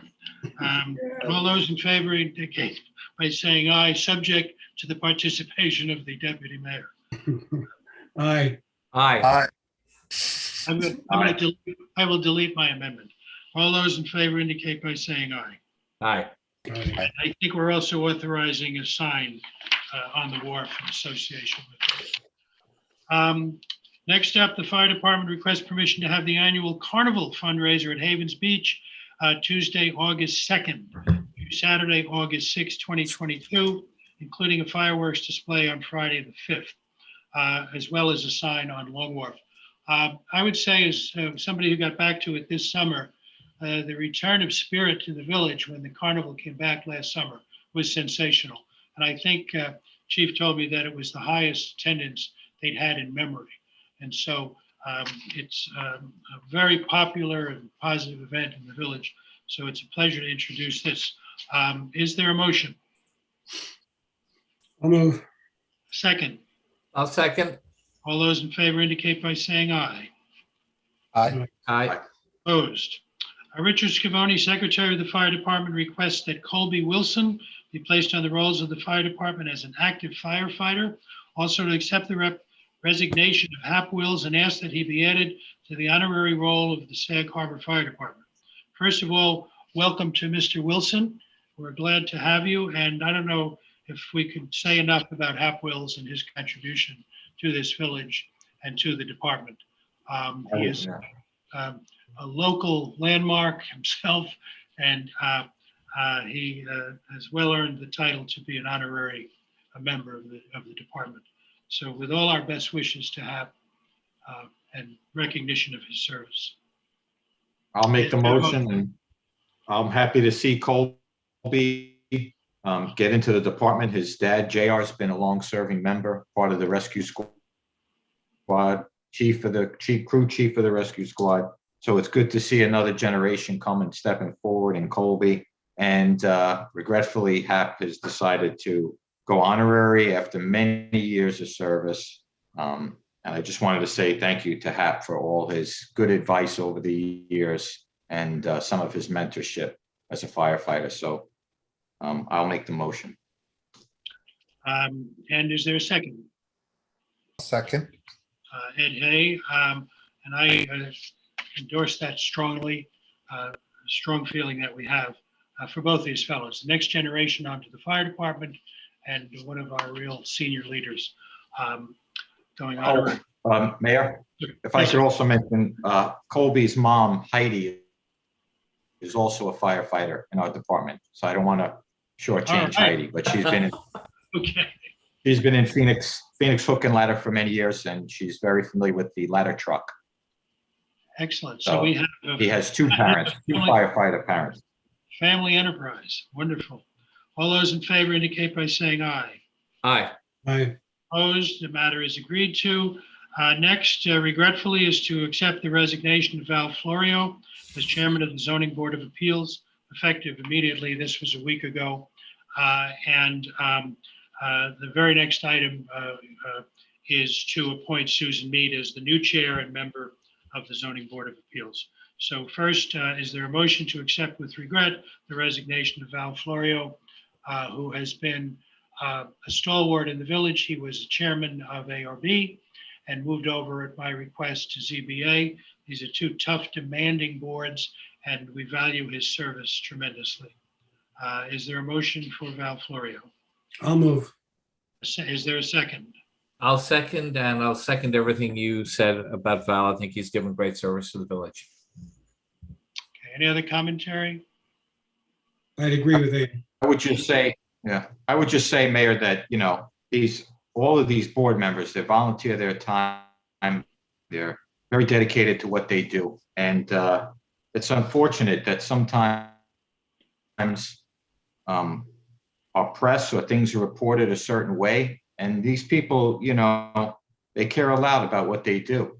And the negativity sometimes that comes out really goes to heart. And I'm not saying that's why Val resigned. Maybe he had other issues, but I would just urge the public to, if you have an issue, take it up with the board directly and let's keep it in-house. I'm sad to see Val go. He was a very dedicated member, very important to us, and I'll regretfully approve this resignation. But I just wanted to add that.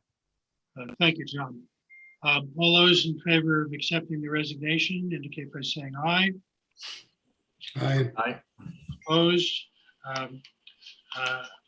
The matter is agreed to. Next up is the appointment of Susan Mead, distinguished attorney and a prior member of the ZBA. She knows this business well, and she's worked with Val. She's worked with Jean Kane, who's at ARB, well known to all of the other boards.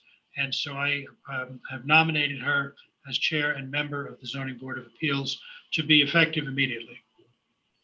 Yeah, I would like to say I would commend Susan for stepping forward here in what is probably going to be somewhat of a tumultuous period. But that's great, and she has great experience, and I think it's a wonderful outcome for the ZBA. I'd like to add to that and say I'm delighted to see that Susan is stepping up. She has given the village some great service. She's given me some great counsel over the years. I think she will fit right in there, having had such experience on the ZBA before, and her professional background and her all-around application and good sense is going to serve us well through what is no doubt going to be a tumultuous time on the ZBA and for all of our boards. And to echo just for a second what Tom said, we're very lucky to have people to step up and fill these positions. It demands an awful lot. The ARB meets twice a month, every 2 weeks. And the amount of preparation that goes in, I don't think most of us have a full understanding of it as to what people give to the village. They deserve our respect, they deserve our thanks, and they deserve our appreciation. And so for Val leaving and for Susan stepping up, I think it's, we're delighted to have Susan, and thank you for doing this. Amen to that. I would add my thought. In recent cycles, I've expressed myself to some commentators and others that remember this is essentially a voluntary government. It's a volunteer government of the kind that goes back all the way to our earliest days when town meetings and citizens were engaged in their government directly. And we're an extension of centuries of that kind of thing. And go a little easy on the people who serve. People give a lot of time, a lot of their heart and soul to this. And nobody's above criticism, and nobody comes to this expecting no criticism. But it'd be a good idea to just measure your words when you're unhappy with what we're doing. A little bit more civility all around always sells. So I think thank you to both these public servants. And did we vote on Susan? No. Okay. Yeah, well, I think we might have, but anyway, and all those in favor indicate by saying aye. Opposed? Aye. Next up, Robin Meyer requests permission to use mooring number E01 for occasional commercial business. This is from Bob, and I think this is a return engagement. Is there a motion on item 11? I'll move. Is there a second? Second. All those in favor indicate by saying aye. Aye. Motion is approved. Resolution next, authorizing a planning study to consider potential code amendments. See this and the next item as two supplemental or linked or connected items to our earlier discussion. The first is anything we do in the form of amendments to codes, to the underlying code, to the historic code, to the waterfront overlay district now, always begins with a study of the matter. And it's illegal, it's a procedural requirement. And we are taking and bundling a number of the matters that came out of the overlay district process, as we've discussed. And this is the amendment to set in motion a study, an enumeration of those matters, and a study and that would initiate public discussion and possible amendment in the months ahead. So that is item number 12. And number 13 is specific to a property to study. We have a very unusual property along the waterfront, and that's Cor Maria. It's been there first as a private residence, a very prominent family involved in the last couple of centuries in the village, and today consists of a landmarked house of terrific beauty and location and a contribution as a very important institutional member of this community. And the real estate is such that there's an awful lot of interest being generated in the future of that property. And we would like to prepare for any conversation that might ensue about that property with an underlying study of its history, its potential, and so forth. It is zoned as an R20 property, but it has been in institutional use for over 70 years.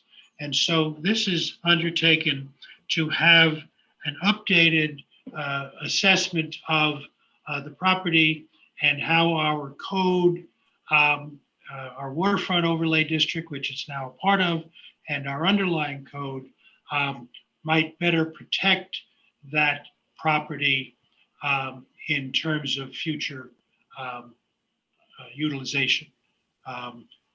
It's an unusual property for us. It's one of the biggest in the village, and it has a unique place in this community.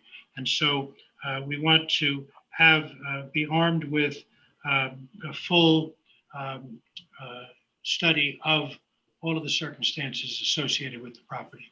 And so that's what these two matters are, and they both come forward from the work that we concluded here tonight. So I would ask for a motion on, let's take them one at a time. First on the item number 12, planning study considering potential code amendments. I'll move it.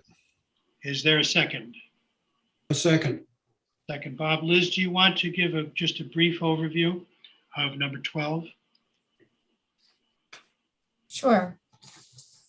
So number 12 is the resolution authorizing the board to consider potential code amendments. And it's basically authorizing Nelson, Pope, and Voorhees to study the potential impacts of a lot of the suggestions that people have made this evening. One, it's going to study the potential impacts of increasing retail uses in the office district, limiting the size of commercial uses in the office district to 2,000 square feet. It's going to consider the impacts of allowing offices at 600 square feet in the office district. It's going to consider exempting single-family residences in R20 from the waterfront overlay district standards. And finally, it will consider lowering the height of the buildings that were mentioned in the VB zoning district on the south side of Bay Street and Long Island Avenue that were discussed earlier this evening. So that is the resolution will authorize Nelson, Pope, and Voorhees, the planning consultant, to study those potential code amendment. Liz, can we add a little to that list, or is that a definitive list? And the only reason I for now, but you can certainly add to it. It's not, it's not. Okay, I would like us to consider a 10-foot setback on the south side of Bay Street for. That's something that we can talk to the planning consultant about once she starts looking into this. Okay, thank you. Okay. And understand that a study like that with that inventory of topics is a predicate for any action we may take. Right. And so this sets the stage, and I hope those who've been disappointed on some of these individual items will recognize that that work is to continue and to be open, and this is the start of that. And I think we've been pretty comprehensive in hitting the key points that have been raised. So is there any further, is there any comment on this? All right, all those in favor indicate by saying aye. Aye. Opposed? Item number 12 is agreed to. Next up is the item number 13, a planning study for examining issues associated with the status of Cor Maria. I'll move that. Is there a I'll second? Any discussion? All those in favor? Mary Ann, is that your hand up? Mary Ann, yeah, and David Burridge. I Okay. see. All right. Mary Ann Eddy, Chair of the Harbor Committee. Right. When I look at the map with the waterfront overlay district and you look at where Cor Maria is, there's a skinny strip of property that runs west from the breakwater that is not identified and it's not color coded. And I think that part of this resolution in number 13, that that should be identified and determined what it is. I've asked what it is and people have gone like, I don't know. So I have it up on my screen if anybody wants to screen share, but I'm sure people could figure out what I'm talking about. You see the map? So what have you learned? It's not part of Cor Maria's property? Is that what you're telling us? Well, if you share my screen, it's right there and it shows Cor Maria is this nice sandy beige. And then there's this strip of property that runs along the waterfront between Cor Maria and the water. And it's where the breakwater goes diving into Sag Harbor Bay. All right, I'm happy. We're happy to take a look at it. Yeah, that's something we could address as part of the. It doesn't change what we're introducing here. No, I just think it should be included perhaps in identifying what that property is, who it belongs to. Well, no, I would just say that clearly we'll be using Cor Maria here in the vernacular as a title, but whatever that property is will be the subject of the study. And we'll certainly examine that strip, whatever it may be. Thank you. Thank you, Marion. David? Oh, sorry. The reason I was, I saw Marion and the wave, she wasn't really, I hang up with her. So thank you, Marion. Okay, same subject. Okay. Anybody else?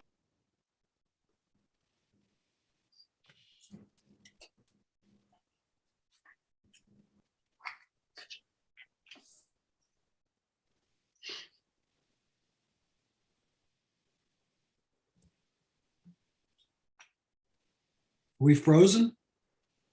Can you hear me? We can hear you now. Oh, okay. I probably muted myself, knowing me.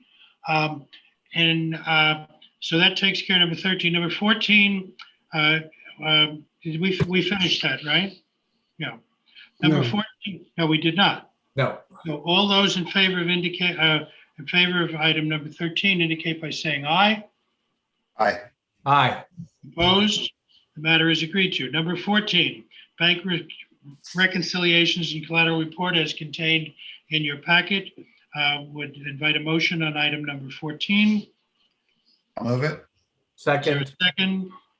All those in favor indicate by saying aye. Aye. Opposed? The matter is agreed to. Item number 15 is the January 22, 2022 budget transfer per the packet. All those in favor indicate by saying aye. Aye. Opposed? All those in favor indicate by saying aye. Matter is agreed to. Number 16, the Harbor Master requests authorization to go out to bid for the replanking of Marine Park. This is in the capital planning for the work to be done in anticipation of the coming season. I invite a motion in favor of item number, whatever the item number was. I'll make the motion. 16, I'll second. 16, okay, and all those in favor indicate by saying aye. Aye. Opposed? Next up, authorization of assignment of litigation. We have two cases recently landed on our desks, and this is to assign the attorneys to the defense of the village in these property-related litigations that have come forward. and the assignment to the firm of Sokoloff and Stern. And would invite a motion on number 17. I'll move it. All those in favor indicate by saying aye. Aye. Opposed? Next up is the approval of bills. These are all warrants. I would invite a motion to authorize warrant number 32, 33, 34, 35, and 36 in the amounts indicated. Is there a motion? I'll move it. Is there a second? Second. All those in favor indicate by saying aye. Aye. The matter is agreed Aye. to. The money is out the window. And next up is our second public comment period. Is there anyone still awake who wants to be heard in this comment section? All right. Well, thank you all for your participation and for your patience. And I think I'd take a moment to just comment, and it was properly observed that I think we accomplished some good work here tonight, and it's been properly observed that this work began under Mayor Mulcahy. We were able to advance it to this conclusion. I think we're on the threshold of a very important next step, and that's making it work, and also freeing up some of our mental space for turning our attention to the Affordable Housing Initiative, which is a critically important enterprise. So I feel good about where we are after these 6 months. And with this result tonight, I thank everybody who participated. I'm sorry we disappointed some. It's inevitable in a complicated process like this. But I think the net effect of what we've done has been to be very positive in protecting this village that we are all devoted to. So thank you all for joining us tonight, and I would hear a motion to adjourn. Is there a motion and a second? All those in favor? We are adjourned, and thank you, Connie, the hostess with the mostest, and all those who participate. Take care. Good night. Good night. Good night.